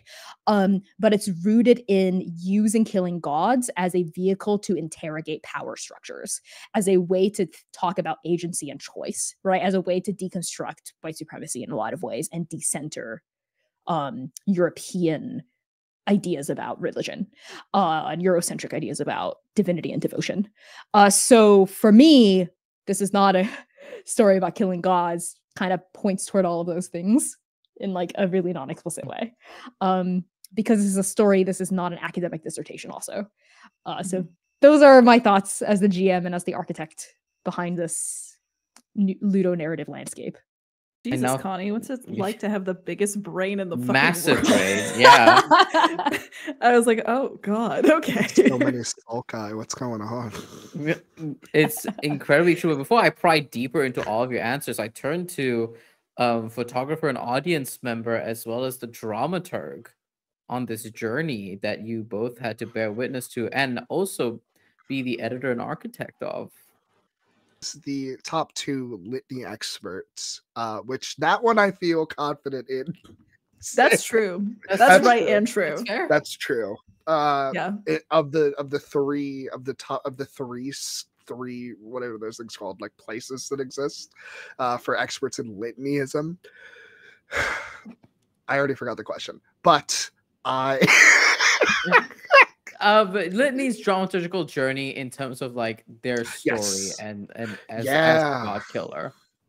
Yeah, I mean, we've kind of talked about this on Q&As, but like for all the people that get to see this right now, join Transplaner's Patreon so you can see those Q&As. But for all the people that are here now, talking about Litany's story, Litany's journey started for obvious reasons, way before the day of recording. It started, oh my god, so long ago in terms of like production. It was like the second thing that was like hammered out after like literal production. Like, hey, where are we doing things? Like what's the idea? And that made it so important to know like what story we were telling, how much like work we were going into, like, you know, what we were making with Litany's name. Like Litany's themes was we hammered out like 8 themes that we were like explicitly dealing with Litany. Yeah, please do. And the way in which we like evolved structurally to encompass those themes was super cool and interesting, because like C was talking about how like C brought into the framework of like how characters were created, how long-term characters were created at Transplanar, and that's just like a very specific sentence, and how we tried that and we realized, oh, we need 3 specific sentences with Litany and how we were telling the story. We had like a very long session of ironing out those themes that ended with like creating those sentences, and then like, you know, that doesn't even encompass how like C's gonna play Litany. It changed on the day of. They came into the world so differently than I think either of us were expecting. 100%. And it was a marvel. It was a marvel to see. It was a marvel to be a part of. Just the sheer like creativity that is necessary. Also, like the politics that came into creating Litany. Me and C talked so much about like, just like, because I took some things that like my partner likes to say, like I brought that into it of like, what was it like choice, or like I think it was like choice is not more, like there's no moral to choice, there's no moral to redemption. There was something else that was like that had like a lot of the things that we were fucking talking about. You found it. Yeah, so redemption is morally neutral, like failure is contextual, right? Like devotion is also morally neutral, right? Like I'm just looking at our thing, like devotion is not bad, but you must choose what you are devoted to with clarity and self-actualization. Blind devotion is bad. Underlined. Litany starts here. Like, that's just in the dramaturgy. Like that's just what it says. That's what it says. Litany starts here. Litany starts. That's important. That's important. Baby. And that was so. And I was like, that's Litany starts here. Devotion is morally neutral, but Litany is not right now. But Litany, that's not where Litany is. Yeah. I'm so passionate about that, actually. Like this idea to me, as someone who was raised Christian, but I'm not Christian, I do think there's something really beautiful about faith, like from a Christian understanding of it, right? And faith also from non-Christian understandings. Devotion, this belief in other worlds, other possibilities, other beings, higher powers out there, right? But where that often becomes so oppressive is when that's forced on someone, or when that's the only thing someone knows, which is not a meaningful choice. If you never know any other way of understanding the world, and you've only ever been raised one specific way, being told that one specific perspective is the correct perspective, I think you are living in a kind of like, you know, you need to have a choice, which is why I think like Litany going out into the world for the first time like is so important, because you needed to have a fuller context of your existence. Which is the perfect segue, I think, to the fact that about just before the halfway point of Godkiller Last Hope, we see Litany make that shift. There's this interesting bargaining, actually, that Litany does in the confrontation with King Wu's soldiers the first time in the past, when you are ambushed, where Tian Sheng's command is received by Litany and then immediately bargained with and shifted from the original interpretation of it. I'm eating it and like putting it in my teeth. We were just talking about this in our last Q&A, where I was talking about like Litany's purpose has always been so clear to them, like a carrot on a stick right in front of their face. There's like kind of nothing else they can look at except for the thing that they're supposed to do. They kill gods, kill Longdu, Emperor of Heaven. They go up, they kill Longdu, Emperor of Heaven. And now that it's kind of like someone took that carrot and threw it 1.5 miles away, and Litany now has to go find it. And they're, for the first time, instead of being in this like single line parallel moment with Litany and the carrot, they have a whole world where they have to figure out how they're going to get there. So it's this like accumulation of all these tiny choices, right? Of like, and I remember we had this conversation because I was like, Zoe, Litany is hashtag like this. Yep. How do I make sure that they're not read like a cop? And I was like, and we figured it out. We were like, oh, it's because they would do anything. They actually like they don't live by any rules except for the tenants, and even those are flexible enough that they will do what they need to do at any cost, right? And there's like so much flexibility there. So now there are all these little choices that they get to make for the very first time. Where they're like, oh, how I have to get there, but there are all these obstacles. Okay, I guess I'm going to go with this mortal cultivator. Which like builds up slowly over time until they're in a moment where they start they like choose, and it's this like perseverance of mortality, the inevitability of mortality and love. Like so much of Litany to me, I said this again, I want to say it again here, is that like love is inevitable, right? If given the space to grow, they will grow into it. If given the opportunity to make a choice, they will have no other way of being except to embrace that choice, right? And that was so important to me to bring to them, especially in that moment where they're like, why not? Yeah, right. I think they can. Something that I can like more cogently say now is that the difference between Litany and a cop is that Litany like wasn't choosing for themselves to do those things. Litany didn't have choice Litany didn't have agency. Cops often do terrible things because they like want to, you know, they're like, you know, I am asserting my power over the situation. And that's not who Litany is. That's never been what Litany was doing. And the beauty of Litany's story is that until the literal end, Litany's motivation never changes. But Litany experiences a wide myriad of things. I mean, even because of that motivation, they're like, okay, I have to get to point A. I'm at point A. I have to get to point B. But like, there's so many things that kind of get in the way, and that's the growth, and that's the beauty of growth. And it never feels like forced. We're never forcing Litany to like make a choice. Litany Sooner is just than they're ready to. They actively choose this. Yeah, it's interesting that the two of you had a discussion about the potential readings of Litany as cop-like, where that like never pinged for me at all. War criminal moment, you know what I was like, I don't want to be read as like, or like a Dora, you know, like child soldier. I was like, that's not the vibe. Like a child soldier. I see. Yeah, because like what it is, and I've said this, but we said this earlier, is that it's not even necessarily a metaphor about violence, because I'll read our 3 sentences for Litany. At the beginning of the story, Litany is a failed god killer, capital G, who seeks redemption. During the story, Litany is a broken vessel who is devoted to being god killer, capital G. At the end of the story, I wanted to take them to the point where Litany is a devoted mortal who chooses to kill gods, lowercase g.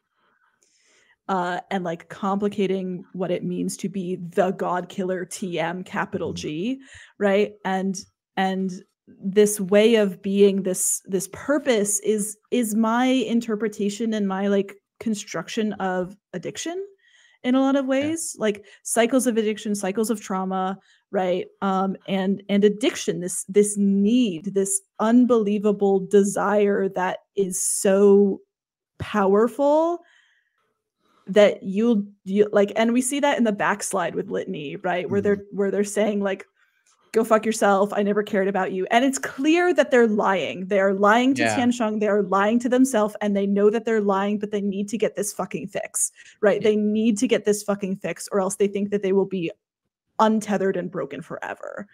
And even if it hurts themselves, even if they hurt people around them, they have to do it. They have to do it. They have to do it. And they do, like they make that impasse, right? And taking them there was really important to me, right? Because it's always, even with given the space, right? It's still a struggle to grow. Growing is never painless, right? one of my favorite quotes by Andrea Gibson, it hurts to become. It doesn't mean that it's bad. It doesn't mean that you can't become, but it does hurt sometimes, right? You said real quick there, because there's two No, things I please. think that were really great. One, because we're talking about redemption and like devotions not being moral choices, and kind of you use like the image of like an engine, right? It's a thing that gets you to a place. And I think the thing that's really was great for me as an audience member was that devotion and redemption were engines that Litany was running, but didn't have a map. Like they had been given a map, and it was like one line. It had a big red line on it, and that's where you go. And I think one of the things that really sort of stood out to me when I was watching this go is, again, I think a lot of visual metaphor, and Litany has always the time sort of talked about being a weapon, right? That's the whole point. And moving through the world, Litany starts as a weapon, and then starts as a weapon that starts to become aware of what it is cutting as it is moving without paying attention to what it is doing in those moments. And then at the very end, it is a weapon that chooses to sheath itself. I think, which was to me watching that sort of trajectory develop was really freaking cool to watch, because again, it's sort of coming to that understanding of like, there are consequences to what I am doing. There's there are consequences to having choice, and I am now the person who's making choices where things are like I am now responsible for those things, and settling back into no, I'm just a sword, it's fine. I'm just gonna punch, and that's okay. I could do that, and then watching that sort of slip back into it was like, oh, okay, yeah. And like it goes back to my interest in what it means to have violence and do violence and be a weapon, because Litany never doesn't become a weapon. They're a weapon at the end, but they know how to wield themselves now, because you can take a knife and you can cut with it. You can hurt people. You can also carve a beautiful spoon to feed your family, right? You can also use it as a tool. You can use it to defend people, because Litany, in these really important moments in the series, Litany like puts their violence in between the people they love, right? They put themselves in between the Golden Bolt and Tiansheng. They put themselves in between their mother and Longdu, right? Like, and in those moments, I don't think of them as a shield. I think of them as a weapon who is parried, right? Who is blocked, who is held. And that's always, I have vague feelings about that. No, right? Let's get into that. Like that's a fascinating thing actually, in terms of like the visual violence that we see that we see Litany dole out. The first act of violence, we actually don't see the act. Because we already find Litany's arm plunged into the chest of Longdu. So we don't actually see you wield that violence. We just see the aftermath of it. So really, the first act that we witness Litany do is is what happens afterwards with the big punch with Tiansheng, and that comes out of a huge amount of frustration. It's actually one of the most liberating choices that Litany makes as a weapon in lashing out there. And I kind of want to, and I want to tap into that, because you start this journey act of violence, punching a person out of your first liberational choice, and the last act is parrying with your hands once again, but to defend. So let's speak on that journey of like choice, violence, lashing out, and parrying or defense, however we like to frame it. Is what I have to say about it. Because it's also gay. It's also gay as hell, because I'm thinking about like the first thing. I love to think about first and last words in a campaign, right? Like the first, I'm like opening up the transcript right now so I could get this exactly right. The first thing that I say in character as Litany is, I am a litany of hatred and I was born to kill you, so die, why won't you die? Okay. Yeah, that's the first thing I say so in character as Litany. And the last thing I say is, will you stay with me? Which I think, and like Litany is so insistent. They never question everything, especially in the beginning. They're like, this is not what that story is about. Fuck you. Go fuck yourself. I know what's going on. I'm going to get redemption. I'm going to kill gods. And the fact that they ask a question both at times, why won't you die? Will you stay with me? They're like on opposite sides of what it means to question, right? Yeah. And the fact that the first act of violence we actually see them do, you're right, Val, is punching Tiansheng. Yeah. And then the last action we see them take is kissing Tiansheng. Yeah. I don't know. That's just Yay. that's just I just thought that was interesting, Your Honor. I just thought that was interesting. You're right. It is interesting. Litany, outside of the game of Godkiller, never stops being a god killer, and I think that's always an important thing that I get from C in terms of hearing C talk about like addiction. Yes. And it's like Litany never stops being a god killer. Like that is something that is so integral in terms of like the violence that Litany commits and how it continues to go and go and go. Because I feel like in every other story, in every story that you see about violence, you know, you see someone's like an assassin or something, and then they do all the things, they learn what love is, and then they put it down. They're like, I'm sorry for assassinating. I'm sorry for assassinating. Litany's not sorry. And they're gonna do more assassination in the future. That's canon. And that's important. And it speaks to like why I love being on this production in terms of like politics of violence. I made a tweet a while ago that was like, I don't believe that there are points to nonviolent stories anymore. I don't think that that's important. Not in the state of politics, not in the existence of what we have, because like violence also has its uses, and not just violence, but like actually defending yourself, like being mistreated, like oppression, all of the things, and how important violence actually is in terms of like making a point, getting what you need, like stopping things that are happening to you. Violence as protection, especially as Litany. Violence as protection. So many things that I think is that I love about Litany's story, and it's how Litany is never not a god killer. That never is in question. That's never something that Litany puts down, not just because like they can't, but like they shouldn't. And we see it with Rui too. I was going to literally just talk about Rui. Two things. I'm sure. One thing is Rui's story. It was really important to me that she also was able to impart some lessons and have grown from where she was when she first got the mandate. She says so in her monologue when we first meet her, that like after she got the mandate, she was like, great, things are going to be different. We're not going to be violent anymore. We are going to invest in infrastructure. We're going to invest in education. We're going to invest in like, healthcare, childcare, all that stuff. We're going to become pacifists. She kind of like went in like a whole, like completely leaned away from violence and it's understandable because that's all that they were ever allowed to be. The people of Hudan village were to be kind of like, give all of your money, give all of your resources to the soldiers. You're cannon fodder. So she was like, we're not cannon fodder. In fact, fuck the whole cannon. But then because of that, they became completely reliant on Tiansheng as their only protector, and they were unable to protect themselves. In fact, if they had raised like a militia or like a citizens army or something, they might have been able to defend themselves like against Prince Wu's like 500 men, even without Tiansheng. You don't know. We never know. We will never know, right? But what she took away from that was, wasn't that Tiansheng failed them, right? And that Tiansheng was a capital F failure. It was that, violence has its purposes.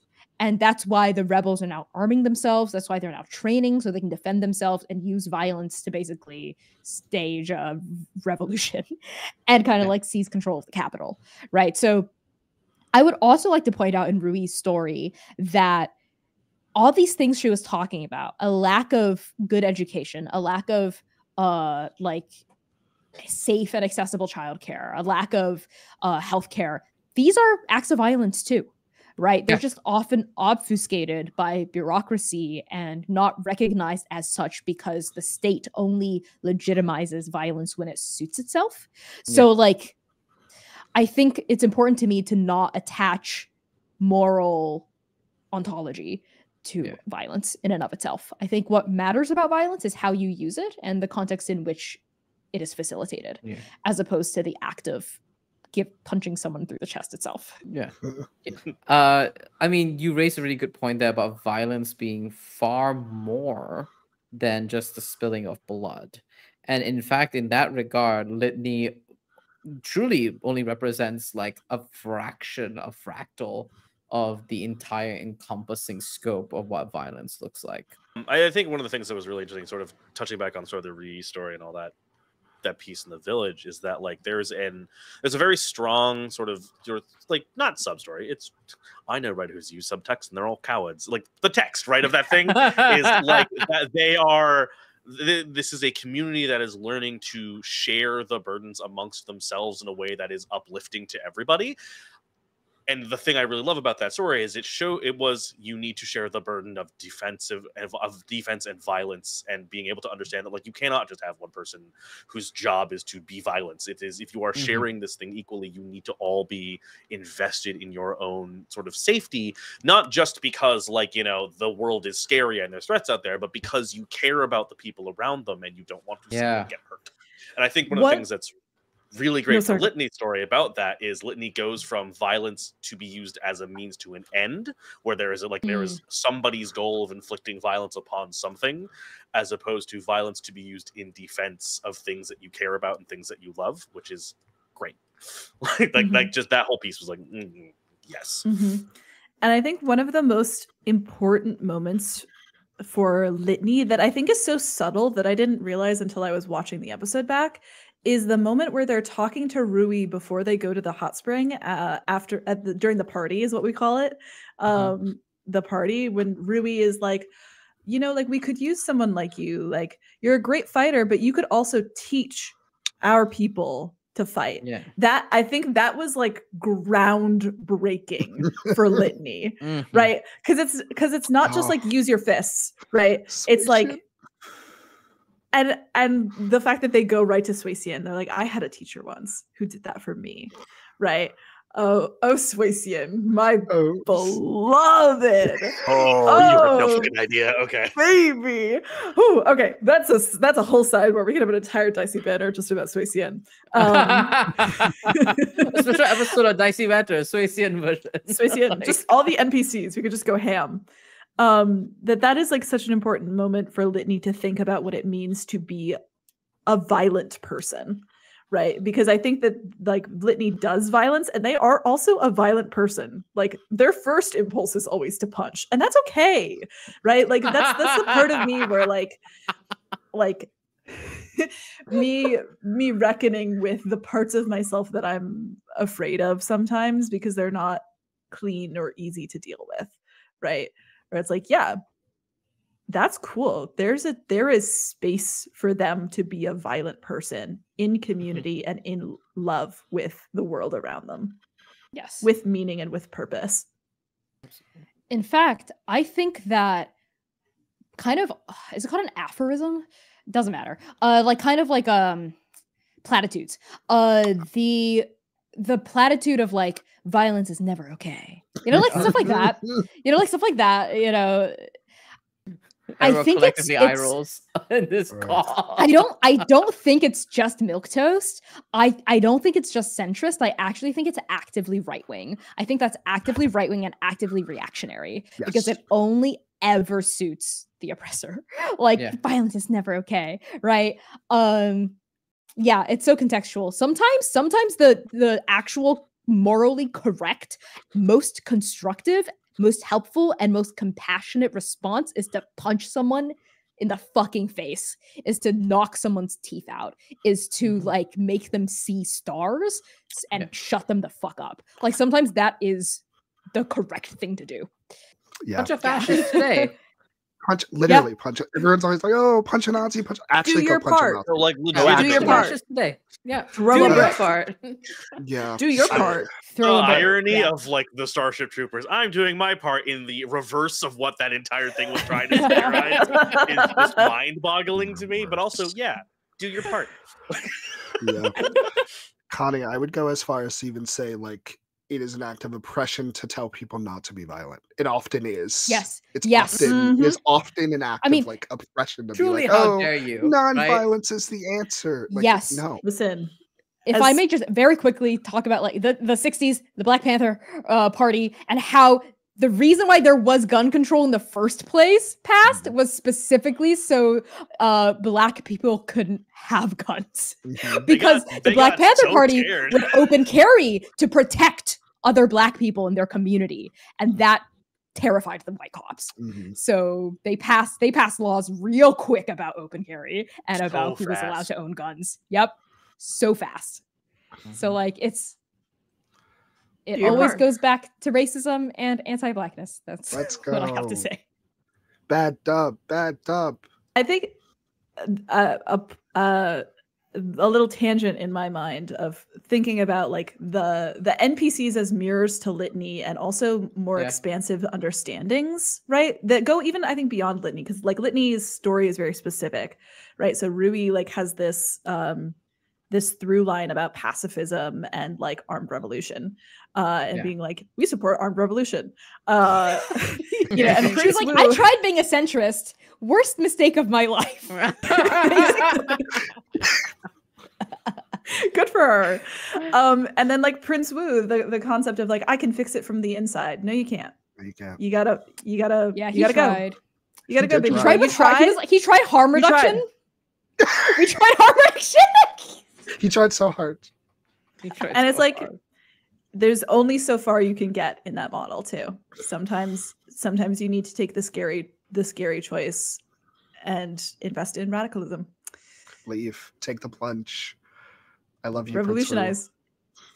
I love you, Prince Wu. Listen, of all the things, watching the chat, the audience come around on Prince Wu once he got on, because people were like from episode like 4 when he gets introduced, they're like, he's a traitor, like fuck that guy. So suspicious of Prince Wu. So suspicious. He kidnapped her. I bet he's like they're fighting, and I was like, babes, I got some news for you. You're about to love him. Which was really great, because that's what I did. I was just like, that guy real sus. Like, and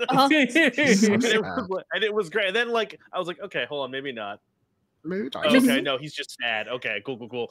It was satisfying. It was satisfying to see the chat do it. Satisfying to see like that, really satisfying. Yeah. I do want to tap on a thing which is technically a further theme down in this interview line, but I don't care. It's my show.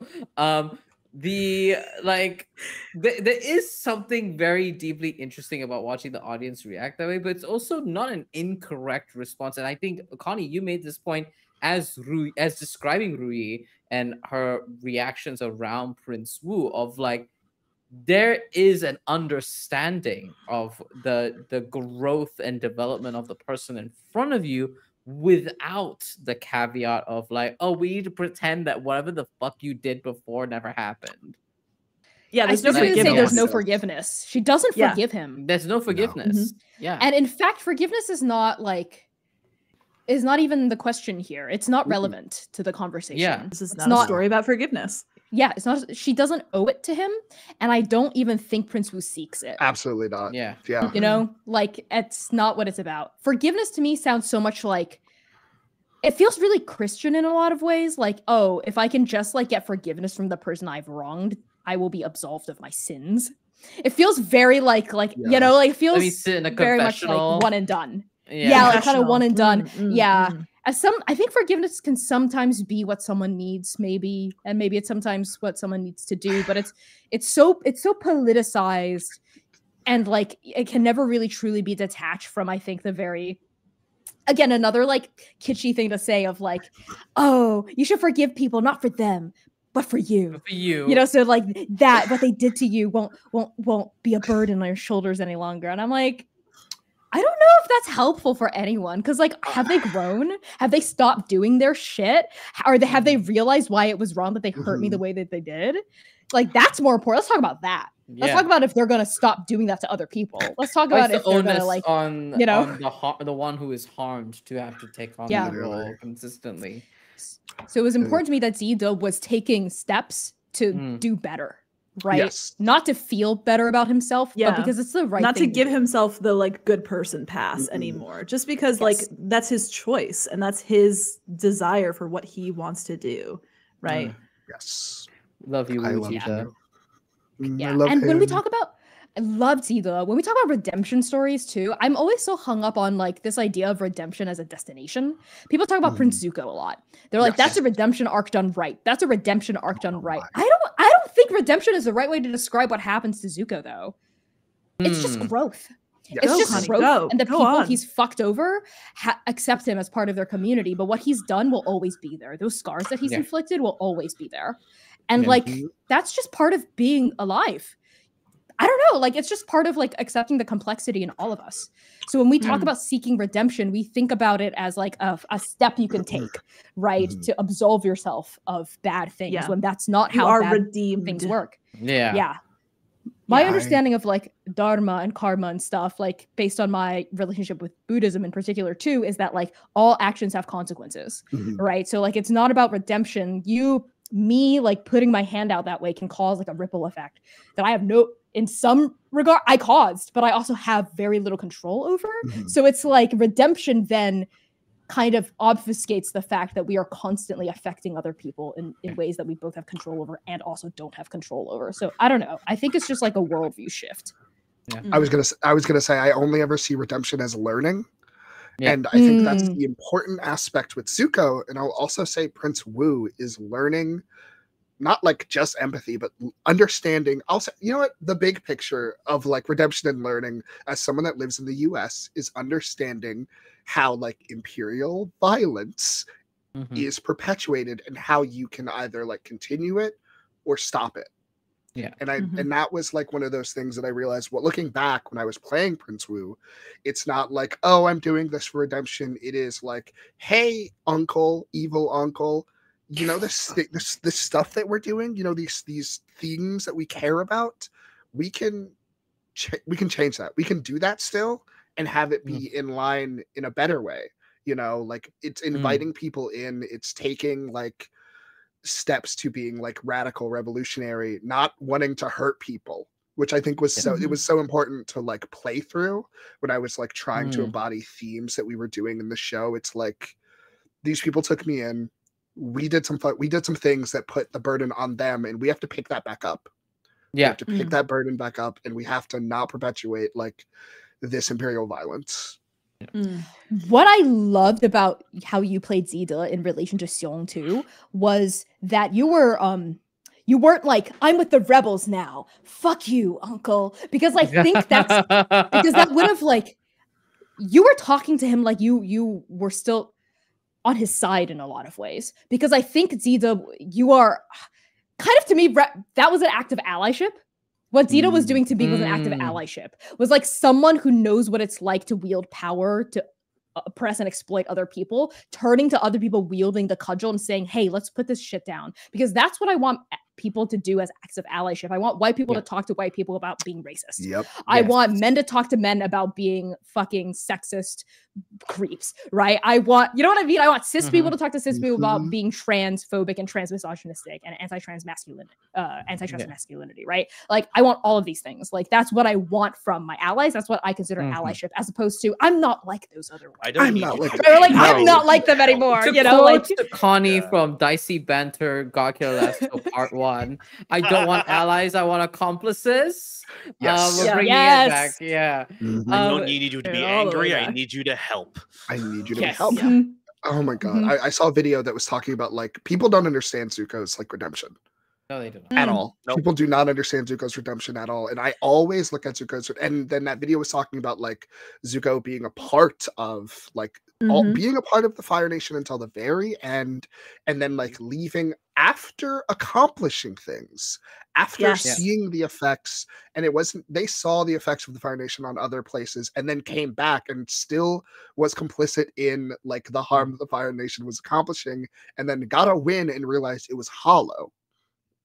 And like I didn't even do that on purpose, like when I was playing Prince Wu, but it's the same thing. It is the same, like you realize like, oh, you actually, it's learning. Redemption is learning. You learn that the things that you are doing is actually hurting people, and then you realize that they're people, not just like statistics. You know, because that's what people constantly do when they dehumanize other people. They're like, oh, it's what we see like Israel continually do. It's like those aren't people, those are X, Y, Z, these things that you shouldn't care about. Yeah, Mhm. absolutely.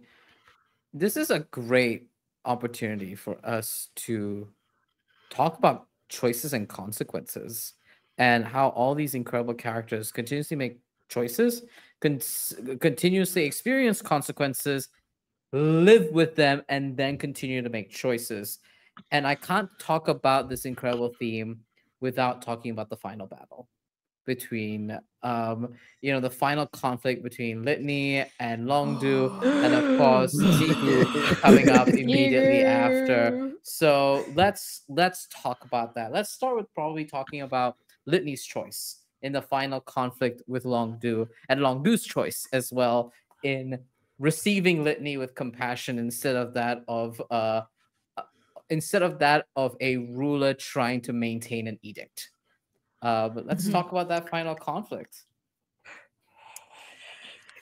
Oh boy. So Go.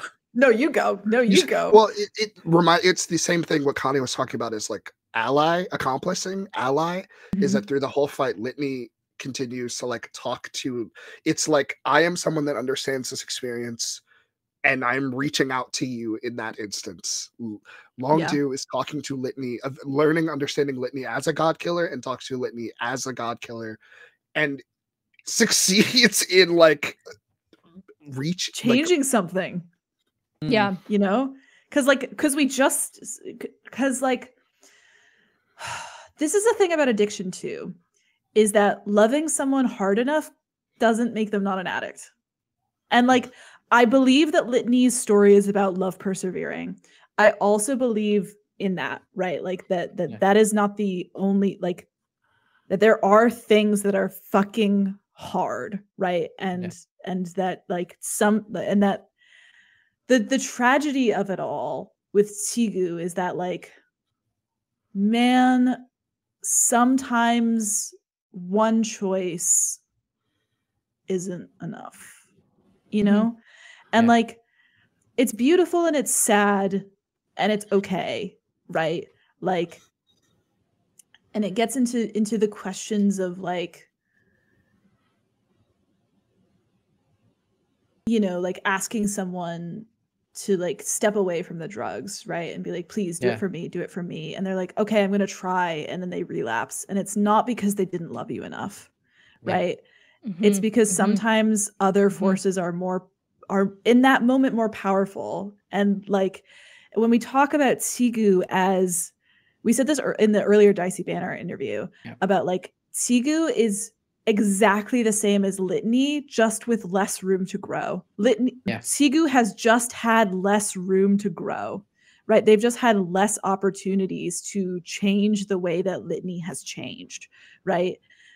It's not because Tigu didn't love Litany enough, right? It's just that their circumstances were different, and that's the tragedy of it all, right? Sometimes circumstances are different, right?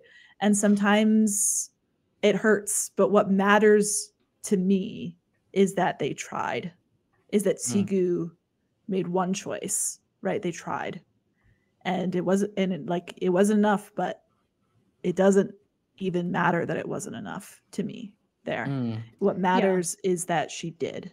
What matters is that she died with her hand on Litany's cheek as their mother and not as Queen Tigu. I'm gonna fucking cry. Yeah. You know, that matters. Yeah, that her final choice, her last choice ever, was to try to love Litany. Yeah, that does matter. That does matter. And though it is tragic, it also reads very hopeful to me. And it's hopeful in some ways because she was able to at least die with some semblance of some kind of peace and love in her heart. Whereas if she had killed Longdu and then died because she like spent all her power getting up there, she would have died the way she lived, like with hatred, with rage and hatred, and that would have been so tragic and more of a despairing ending, I think. Because you know, we talked about this too. It's not even necessarily about breaking cycles. Like Tigu was lost to her own cycle, and sometimes it goes like that. But what I think matters is that Litany is not beholden to that anymore. They have started a new cycle, right? And that's the hopeful end. That's the last hope of it all, right? Like Tigu succumbed to the old cycle, and in doing so gave Litany the opportunity to start something new, right? Yes. With her blessing, with her love on them and in them as part of them forever, right? Like, and Litany as like setting up, saying like, I am made of you. I am the love in you that perseveres. I am made of that. And so like, in a way, they get to, when they go back down, right? They love the new choices that they make are made for their mother as well, right? Yeah. To kind of like live the way that she couldn't for her, for them and for her too. Yeah. You know? So something I love as just an artist, as a storyteller, is working in the realm of inherent poetic contradiction. We saw this in The Second Stranger, and this is spoilers for The Second Stranger, Arc 8, all of it basically, where I introduce the stranger, the actual stranger, like the big bad that's in the title, and I describe it as a person, what is it? Like a person, place, thing, and weapon. It's like, it's three things at once. It's a location, it's an object / weapon, and it's a person. For me, thank you for whisper that. Thank you for the correction. It's so dramaturg, Zoe the dramaturg. For me, that's how I feel about Teegu and Litany's relationship as well. Because yes, Teegu is Litany's mother, like, and you refer to yourself as Teegu's daughter, but you are also in a lot of ways, you're an extension of her. You're also literally a weapon, like an object, a vessel, like a physical object for other people to wield and impose their own will upon. And you are her. You were made from her rib, her blade, and her blood. You are physically her. So you are your mother, you are a weapon, and you are your own person. So for me, like, also why I'm kind of like trying to move away from, because I think there's a very easy reading of this, right? Where Teegu is an abusive parent. Or it's like she's an abusive mom and like that's it, right? And like all Litany can ever be is abused, and like all she can ever do is abuse, which I think is like, you know, I understand where that reading might come from because it's really intense the way we portray it, but also that's very much not the touchstone I'm trying to draw on as a storyteller. I'm very much drawing on like Litany. We're talking about mirrors, right? Litany for her is a mirror of herself, is a younger version of herself, is a version, her last hope, her hope to be able to do the thing that she has felt like she has always been robbed of, her greatness, her destiny, to do this thing that her sister didn't let her do. And so, of course, she would expect nothing but perfection and nothing but excellence and nothing but success from Litany, because if Litany fails, then she's failed, right? All that anger that she puts on Litany, it's actually pointed inward at herself. It's all self-hatred. It's self-hatred. She hates herself. She thinks she's a failure. She thinks she's like a nothing, that without killing her sister, she's nothing. That she, you know, she's been robbed of this greatness. Without greatness, there's nothing in between. It's nothing. Whereas I think the real tragedy of Teegu is that had things been different, had there been anyone who was able to reach out to her to show her love and compassion down there, had Strike Team Nova gone down there and had their mission from fate been to reach out to her, right? Like, and go down there and help her.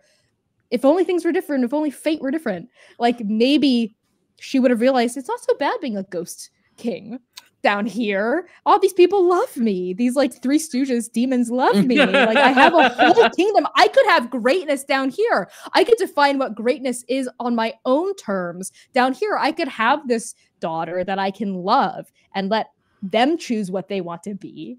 You know, maybe they can also still wield violence and still be a god killer, but it could be like a lot more reflexive with a lot more autonomy. But no, it was too little, too late. There were no heroes. No one saved her. Right? So yeah, I don't know. That fucking hurts. I'm going to have a trailer. Right, but I'm going to have a trailer for this episode that ends with that line that Connie just said, and then that will be the teaser for Dicey Banter's episode for this. You should. It's a great line. Yes. If only she had an ally or an accomplice. Yeah. If only she had that's the question, right? You know, If only she had a a Tian Chang. single person. All it takes is one person. You know, And these things are out of our control. It's fate, it's destiny, it's chaos, whatever we want to call it. Like, it's just these unfair things that happen to some people, but not other people, that can change their lives forever. and she just happened to not get any of those Damn things. You know? Yeah. Yeah. Which doesn't justify what she's treated Litany. Let me make that clear. No. Right. Doesn't justify it, right? Yeah, absolutely. I mean, to murder the cops in our heads, everyone in the audience as Kill well, them. like, yeah, like to murder the cops in our heads of like imprisoning folks within these kind of like extremely restrictive labels. I think it is compassionate and human to take the whole person, and to acknowledge, to really just acknowledge the everything of it all, which I think Godkiller Last Hope does do very well from start to finish, is acknowledging a lot of Sigu's damage, a lot of the parts of Sigu that are not great. I mean, Connie, last episode, Dicey Banter, you were like, oh yeah, Sigu's kind of a bad mom. Fair. A Yeah, she fair is. and a, She's and a correct terrible mom. assessment. A fair and Because she correct doesn't think of herself as a mom. She never refers to Oh, herself yep. as Litany's mother. Yeah. Yeah. She's, I am your maker. I made you. You're a tool. You're a weapon. Like, she doesn't think of herself as a mom at all. And Yeah. to be fair, like, she didn't give birth to you. Why would she? You were birthed from the river of blood. She made you. It was Yeah. a craftsperson, right? But go ahead now. No, but like that is acknowledging like her journey to that final choice that she makes to acknowledge Litany as her daughter and acknowledge Litany's plea and cry in that moment, and for us to sit in that and go, damn, ouch, right? I think that that's okay, and that Yeah. is human, loving, and compassion, and to acknowledge the tragedy that is laid down before us. We don't go, I mean, I'm sure some people read the story of Icarus as this foolish boy that flew into the sun and didn't listen to his father. I'm looking at you, my parents. That's why you should listen to your parents. It was what they got out of it. But So- not acknowledging the tragedy of that, right? And I say this as someone who comes from like a family lineage with tons of intergenerational, like the intergenerational trauma of it all, right?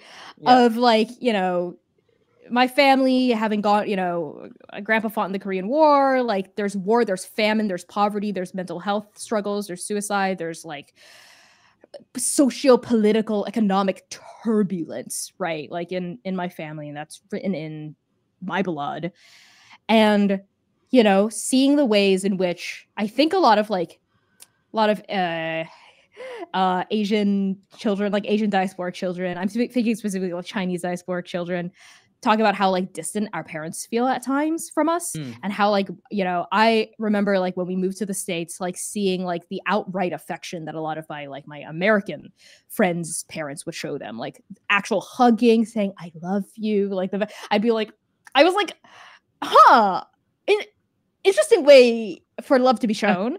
And there was, I think for the longest time, like a kind of resentment toward my mother that like, you know, I was like, oh, why would you never show me love like that? You must not actually love me. And there were times where I had tried to reach out and like ask for that kind of love, and I'd been rejected in very painful, very, very traumatic ways, right? But like, I'm at a place where I realize now that my parents do love me. The way that they show their love is just really different and informed by trauma. Because when you're in survival mode, like how you respond to it is you either just like completely lose yourself and you are a mess, right? If you don't like go to therapy for it, basically, if you don't like start working through your shit and have the resources and the community and the support to help you work through your shit, you either completely lose yourself or you like shut down.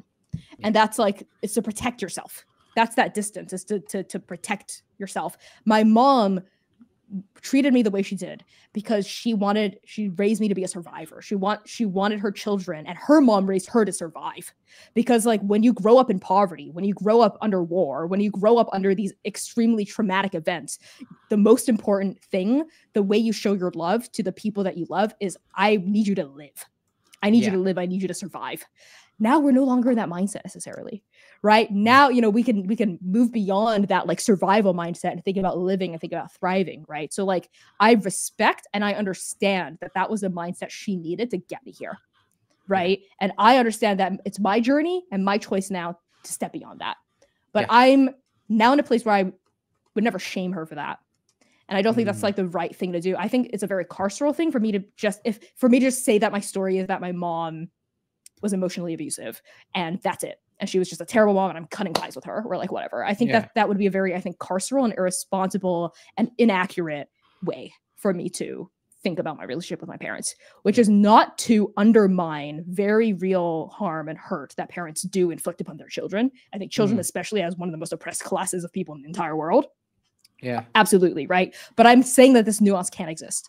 Right. And that I'm not interested. What it means for me to be interested in restorative justice and to move away from carceral mindsets and to kill the cops in our heads is to afford that nuance to everyone. So I would hope, you know, that because we're recording this before it's actually come out. Right. So like we haven't seen the actual audience reaction to that moment with Tigu yet. I would hope that it would not be kill her, yay, fuck her, fuck Liddy's mom, we hate her, like, I would hope that that's not the response. I think I'd be rather hurt and disappointed if it were, I think, I would hope for like a more nuanced reaction, and I would hope that story would read.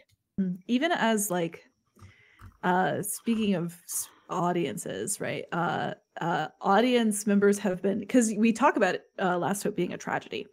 Audiences have been theorizing that like Tianshang's gonna die, right? Like, and that's kind of which is honestly, that's something that surprised me. Did not expect people to be reading that. Maybe that's because I was close to the work and I was like, oh yeah, no, like she's not gonna die. Like that's, I knew that, right? And the tragedy of Tigu dying is because Litany loves her, right? Even at the end, even when they stop her from doing what she thinks she needs to do, they do it because they love her. This is actually interesting and important in my mind as Litany. Litany does not stop. Litany doesn't come in front of Longdu to save Longdu. They come in front of Longdu to save their mom. Yeah. They don't want Tigu to kill Longdu because if she does, she dies. So they're not saving Tigu. They're not saving Longdu. They're saving Tigu when they do that. Yeah. I think you even say as much. You're like, I'm like, why? I think I asked you why, and you're like, not for her, referring to Longdu, like, but for her, like referring to your mom. I think you say something like that. This is a great time for us to begin wrapping up this incredible round table and talk about the audience reception. So thus far, as Connie has rightfully put, this recording, we're still awaiting the final responses to the conclusion of Godkiller. But let's talk about audience reception. I just want to hear, we don't need to get too much into it because obviously we're missing a chunk, but like I would love to hear everyone's kind of like perspectives on the maybe expected audience reception versus how it has played out in reality, and whether that was a surprise, whether that was hopeful, nerve-wracking, whatever that looks like. Yeah, I mean, even just bouncing off of where we just were, the expectation, I think the interesting expectation, because I love Tianshang. Tianshang is one of my favorite characters, right, in the whole series. But a really core relationship for Litany is with Tigu and with their mother. And I think that just because Tigu is not here yet, right, it has been like a little overlooked, right, about why Litany does certain things, like that nuance there that you were talking about, Connie, of who Tigu is to Litany, and how much Litany is not just like the redemption. Somebody actually on a patron for our Q&A asked a really interesting question of why does Litany go, or something that led me to the answer of like, Litany could have tried to sneak out of the underworld to kill Longdu at any time. The reason that they're spurred into action this time is because Tigu's life is on the line and they love her. They want her to live. Even though she hasn't seen them in 100 years, even though she called them a failure and cast them out, they are made of her. They want her to live. They love her, right? That's the complication of a relationship like that. And that's why they act. That's why they act then and there, right? They could have tried to escape at any point. If it was just about themselves, but it's not just about them. It's about Tigu also.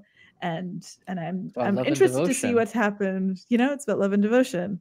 You know, and their devotion to Tsigu, I don't even know if it's misplaced. I think ooh, here's something interesting. I think that devotion can be a transformative act for both the person devoting and the person being devoted to. Because I think for the first time when Tsigu actually sees and actually hears how much Litany loves them and why, she's able to step away from her rage, right? Because Litany loves them, because Litany exists. That literally beautiful made me remember a line that I'm like 99% sure I say in like episode 8. It's gonna be so embarrassing if I don't say it. But when you stand against Tsigu as Litany, and I describe her looking like shocked, because she's not even necessarily shocked that you're like being impetuous, because she didn't think it was possible. She didn't think it was physically possible for you to disobey her. It's like her own hand. I think I described like it's like seeing your own hand turn against you. She's like, what the fuck? She's just stunned that you do that in the first place, right? So I think like the tragedy too is if only Litany had a Tiansheng and seen how devoted Tiansheng was to them in the underworld, maybe Litany could have stood up to Tsigu in the underworld, and Tsigu would have realized in the underworld that there were things worth living for outside of rage, right? So like, just a tragedy. If only. Audience reactions. I really was kind of nervous in a silly way about how people would respond to Tiansheng. Part of me was a little worried that people would think that she was kind of annoying. You know, like, kind of like the wisecracker. Like, love the Monkey King. But I'm glad people like them. Yeah, I'm glad people liked her. Yeah, and it was also really funny to see people like realize in real time that she's based off of the Monkey King. Like, kind of like, what? Tail? Wait, a staff? And people who were getting it got it, and people who like had no idea what Journey to the West was, they were like, cool, I guess she's kind of like a monkey guy. That was me. That was me in the studio as I was being introduced, and I just looked at so I was like, that was me hearing Tiansheng's name for the first time. Just refused to look at me the whole time, and I was like, "Oh, you little." Because as Sayir in Chaos Protocol, and we're hearing from another like a set of NPCs. Oh yeah, we were with Tiansheng. They're an interesting person. I'm standing here being like, Da Tiansheng. Yes, are you? I was like, hey, wait a sec. Wait. And I was like, Sayir doesn't know what that means, so keep it in, Val. Keep it in. but yeah. Oh, Baba, audience reaction. The Godkiller. Oh, my son. Audience reaction. People who ship Tiansheng and Litany calling them spitmates. Unexpected. Very unexpected. I must admit this. What? It's in the YouTube. The YouTube. Like I said, two completely different communities. YouTube very different. Super different. Yeah. Super different. Because it came from like, oh my god, and then they were roommates, and then they do the whole thing where they spit and shake hands. Which happens for so long. So much. It does happen. I didn't realize how much spit was in it until I didn't realize how much spit warnings. in our show. Yeah, that was unexpected. Like, yeah. I didn't realize we spat so much. I'll get there. I just think people are really nice to me. Yeah. They've been really nice to me. Aww. Which like is cool. And I mean I don't carry a fan base personally, so it's been very interesting to like interact with Transplanar fans as like someone that's deep in this thing. It's been very interesting to interact with the fandom and the people in the Discord as someone that can like talk about the thing as also as an authority on like Godkiller Last Hope. That's just been fun for me. I've enjoyed doing that. I'm also a patron for Transplanar, fun fact. So I joined the Transplanar patron like Discord section once to like specifically answer a Godkiller Last Hope question about like Litany. Yeah. Which was just like a funny little instance, and it's been good. People are cool. They react to like people watching the show, and I get to watch that as someone that already knows the show. We mentioned this earlier, but the full circle come around on Prince Wu was honestly very satisfying. Yeah, very satisfying as an artist to be like, hold on. Wait, let us play. Let us play. Person you might like. Hold. Let us play. Let us play. Give it like. Sometimes Like when people say 15 stuff, I'm like, minutes. give it like Give it a week. 35 seconds. Yeah. Give it like Truly. 35 seconds to Yeah. marinate a little. And The question will like be I said- answered in the time it takes you to write this comment. Like, Yes, Yeah. no, Like, I that promise. happens, like, Like, not yes, it will. infrequently. yeah. Yeah. People like ask Um, her, they're like, "What's going on?" And the you know, we're like, "What's a river seal?" And I'm like, "Wait, Wait for and the it. character There it explains is. what that And there it is. Yeah. Yeah. Yeah. Man, I will say that I think for me as a person who got to see this show functionally, like without knowing anything about it before, literally anybody else at that point, like getting to see it being made, it was like I very quickly had like my favorite character, right? So I was just like, ooh. So yeah, I will say like it's hard for me to watch like live shows, but I'll come in, I'll check the comments right now. I do control F that character to see if people are talking about them the same way that I was. And I've really found there's a lot of cool people doing like, again, as someone who's like a bit of a playlist, fiend, I really enjoy the way people have been like making stuff for that. But yeah, like I will just say, Sui Shin fans in the fucking chat, I see you a lot.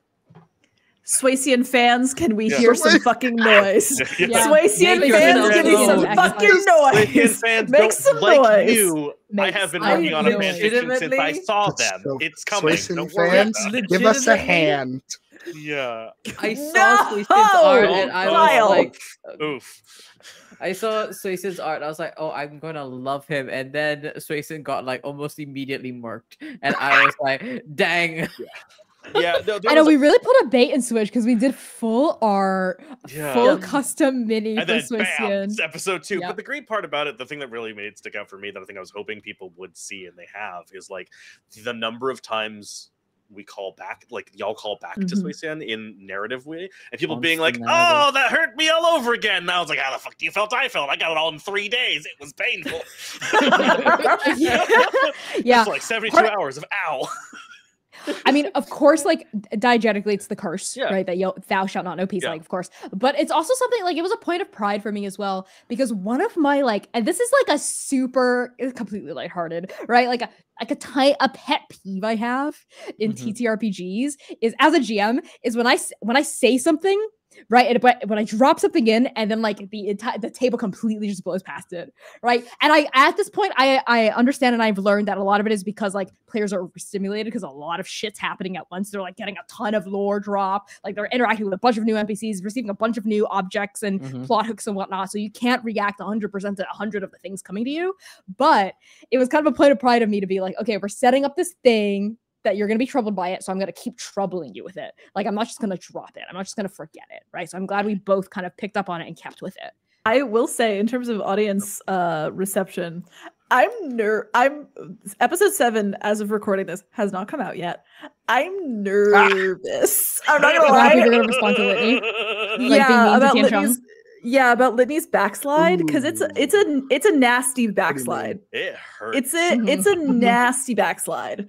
And all I'll say about it at this point, I don't know what people will say, if people will get the vibe, right? But Litany is saying something that they don't believe to hurt Tian Chong, so she leaves them alone because they think that will save them. They think that will make them back to how they were before they met her, which is how they think that they should be. Godspeed. It's the classic like pushing someone away because you can't admit that you care about them, but you're subconsciously pushing them away to protect them from yourself. You know, like it's like it's classic. I'm staring into the You know, camera. I don't think you have to justify. I'm staring into the camera. See you. Hello, Sayer. Honestly, if we could like predict anything based on how people love Sayer's Oh my god. horrific behavior, then people would be like, "Yeah, Tisha deserves." Oh my god!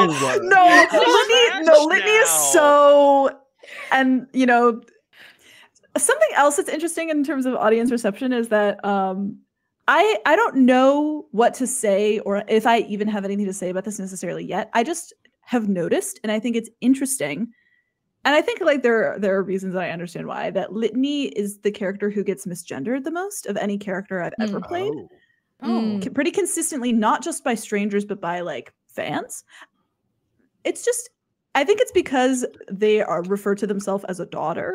Oh my god. I also think it's because we don't have pronouns like on the overlay, right? Like, so it's not like a constant reminder. Yeah, and they refer to themselves as Butch, and I think like their identity is a little bit more complex. It's just something I've noticed that I think is interesting. What if you don't mind me asking, what pronouns are you hearing people use? Oh, she.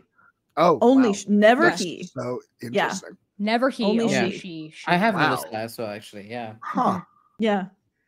Like in chat. And yeah, in chat, in the Discord, in like YouTube comments sometimes.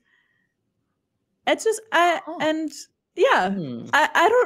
think like there's like plenty, like, you know, I was like on the overlay, I was like, oh damn, we probably like should have put that somewhere easy for people to reference and see, but it's interesting. Yeah. We wanted to like, keep it clean and like not have too much on the HUD. Litany calls themselves a daughter, but I never use she, her pronouns for Litany, and Connie, you never refer to Litany as using she, her pronouns. Hearing this, it's making me, because it's one of those, it's hilarious, not hilarious on Litany, because when I was like in the section when I was like doing readbacks for like the thing in like episode 3. Oh, the recaps. Like, the recaps, someone was like, Zoe keeps saying Ta, like who are they talking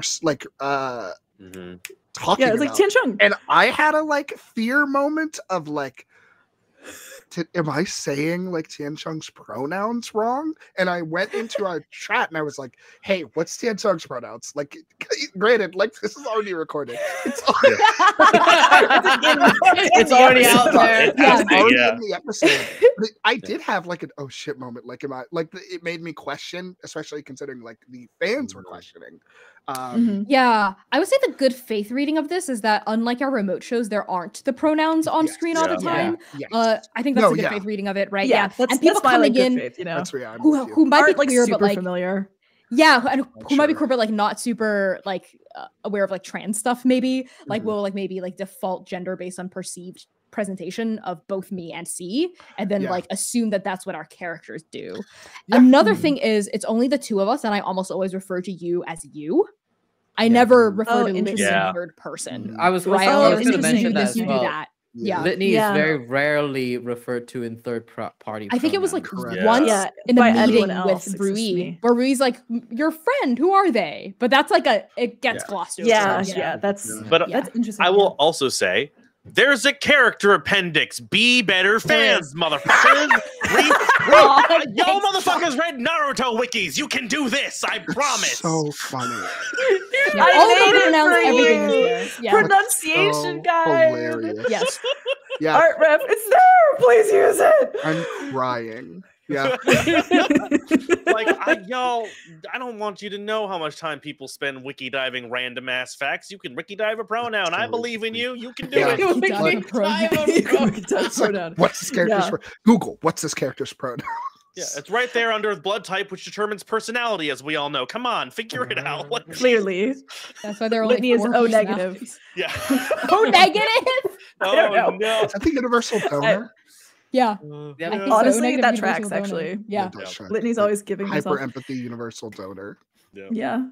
The other funny. I don't know. Tian Chung is O negative too, I think. God, make Tian Chung AB positive. O negative. Oh my god, that's so funny. This is not necessarily even about audience, but I'm thinking about Litany's pronouns.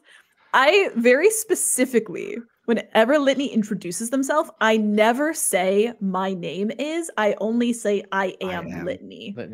Because it's not a litany, and we talk about this. Everyone's like, oh my god, why are you saying that their name is like a weapon?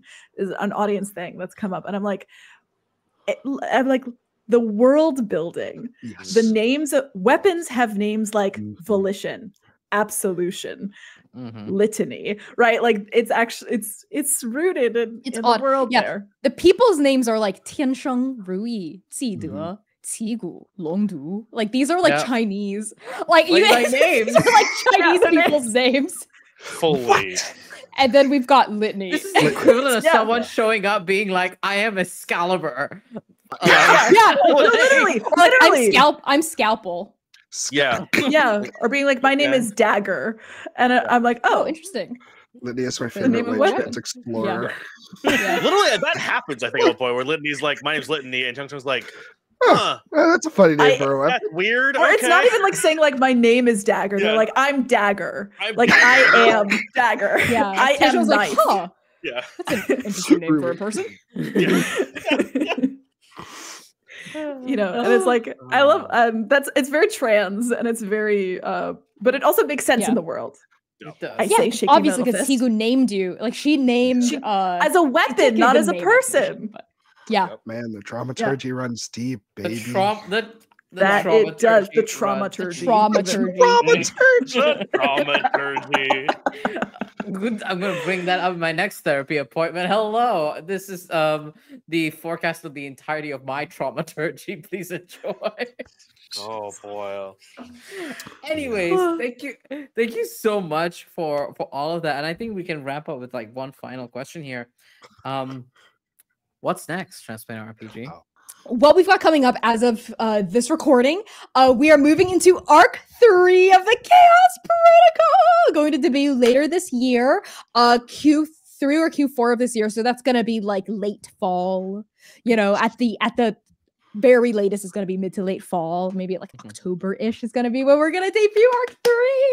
I have a little teaser for you about what the genre is going to be like. Inferno. Interesting. Very interesting. Compelling. Okay. Very So Very that's annoyed that I'm the only one here that doesn't know what that I means. know nothing.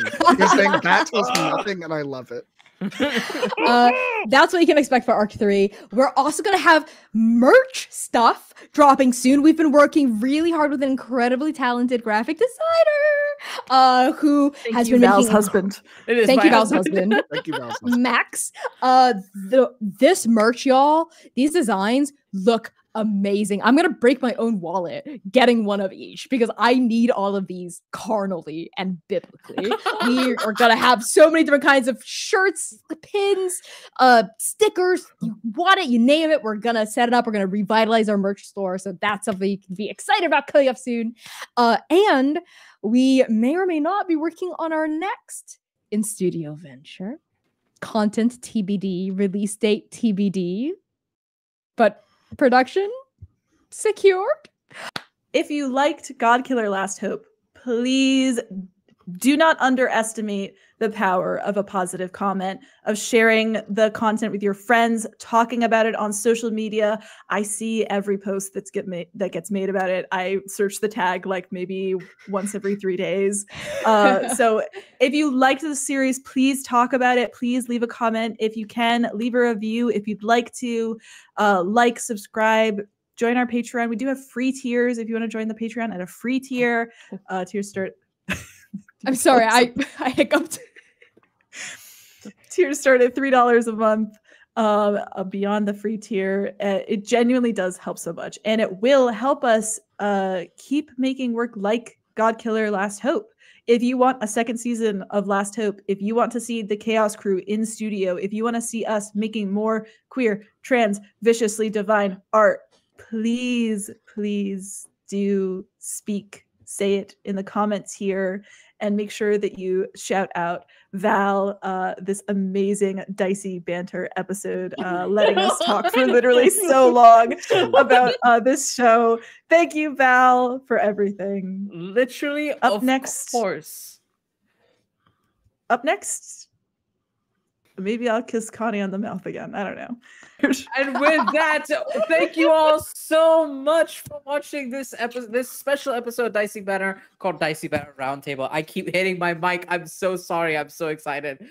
With that, let's do some introductions for everybody here. Starting off, of course, with Connie Chang. Please tell everyone how they can love and support you. Connie Chang, how you can love and support me. My pronouns are they, he, and she. How you can love and support me is by shouting from the rooftops about Transplanar RPG to your friends, to your family, to your cat, your dog, your parakeet. I run Transplanar, of course. We stream Saturdays at 8 p.m. U.S. Eastern Time. We have just wrapped up Last Hope. We are probably still on hiatus until Arc 3 of the Chaos Protocol debuts. But in the meantime, stay tuned about what we're doing on our social media channels. And again, talk about us to the people you love that you think will enjoy us. That even if one person, just to let one person know, and that means the world to me. That's how you can help me, Connie. Help me, Connie, personally. I'm gonna pass things over to C. That's me. Hi, my name is C. I use they, them pronouns, and you can find me making very trans, very gay art on the internet at CPlaysRPG. If you liked what I did here tonight, if you liked what I did on Transplanar RPG as a producer, a dramaturg, and performer, if you liked what I did on Last Hope as the titular Godkiller Litany, you'll like what I do other places. So check me out on social media to keep up with what I've got going on. I don't know, you might see me in a game with John soon. You might see me in a game with Zoe soon. You might see me in a game with Val soon, and you'll always see me making art with my beloved Connie.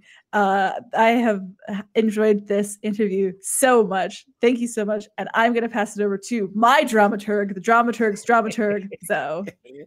Hi, everyone. It is I, the dramaturg, Zoe, they, them pronouns. If you like what I do, then you'll love me everywhere else, literally anywhere that you'll see me. Find me on Twitter at RadicalZoe and TikTok and Twitter. And no, what's the other one? YouTube. I'm making stuff. Nothing very specific right now, but I will. So follow me and you'll find it. And I'm going to pass it to John. What's up? I'm John Mendoza, aka Ryamasa, RY0MASA, because somebody has the O. God damn it. But you can find me on primarily Twitter, where occasionally I'll post weird, like, alt art proxies of Magic cards, because I don't like giving wizards my money and they don't make the things I want, so I make it for me.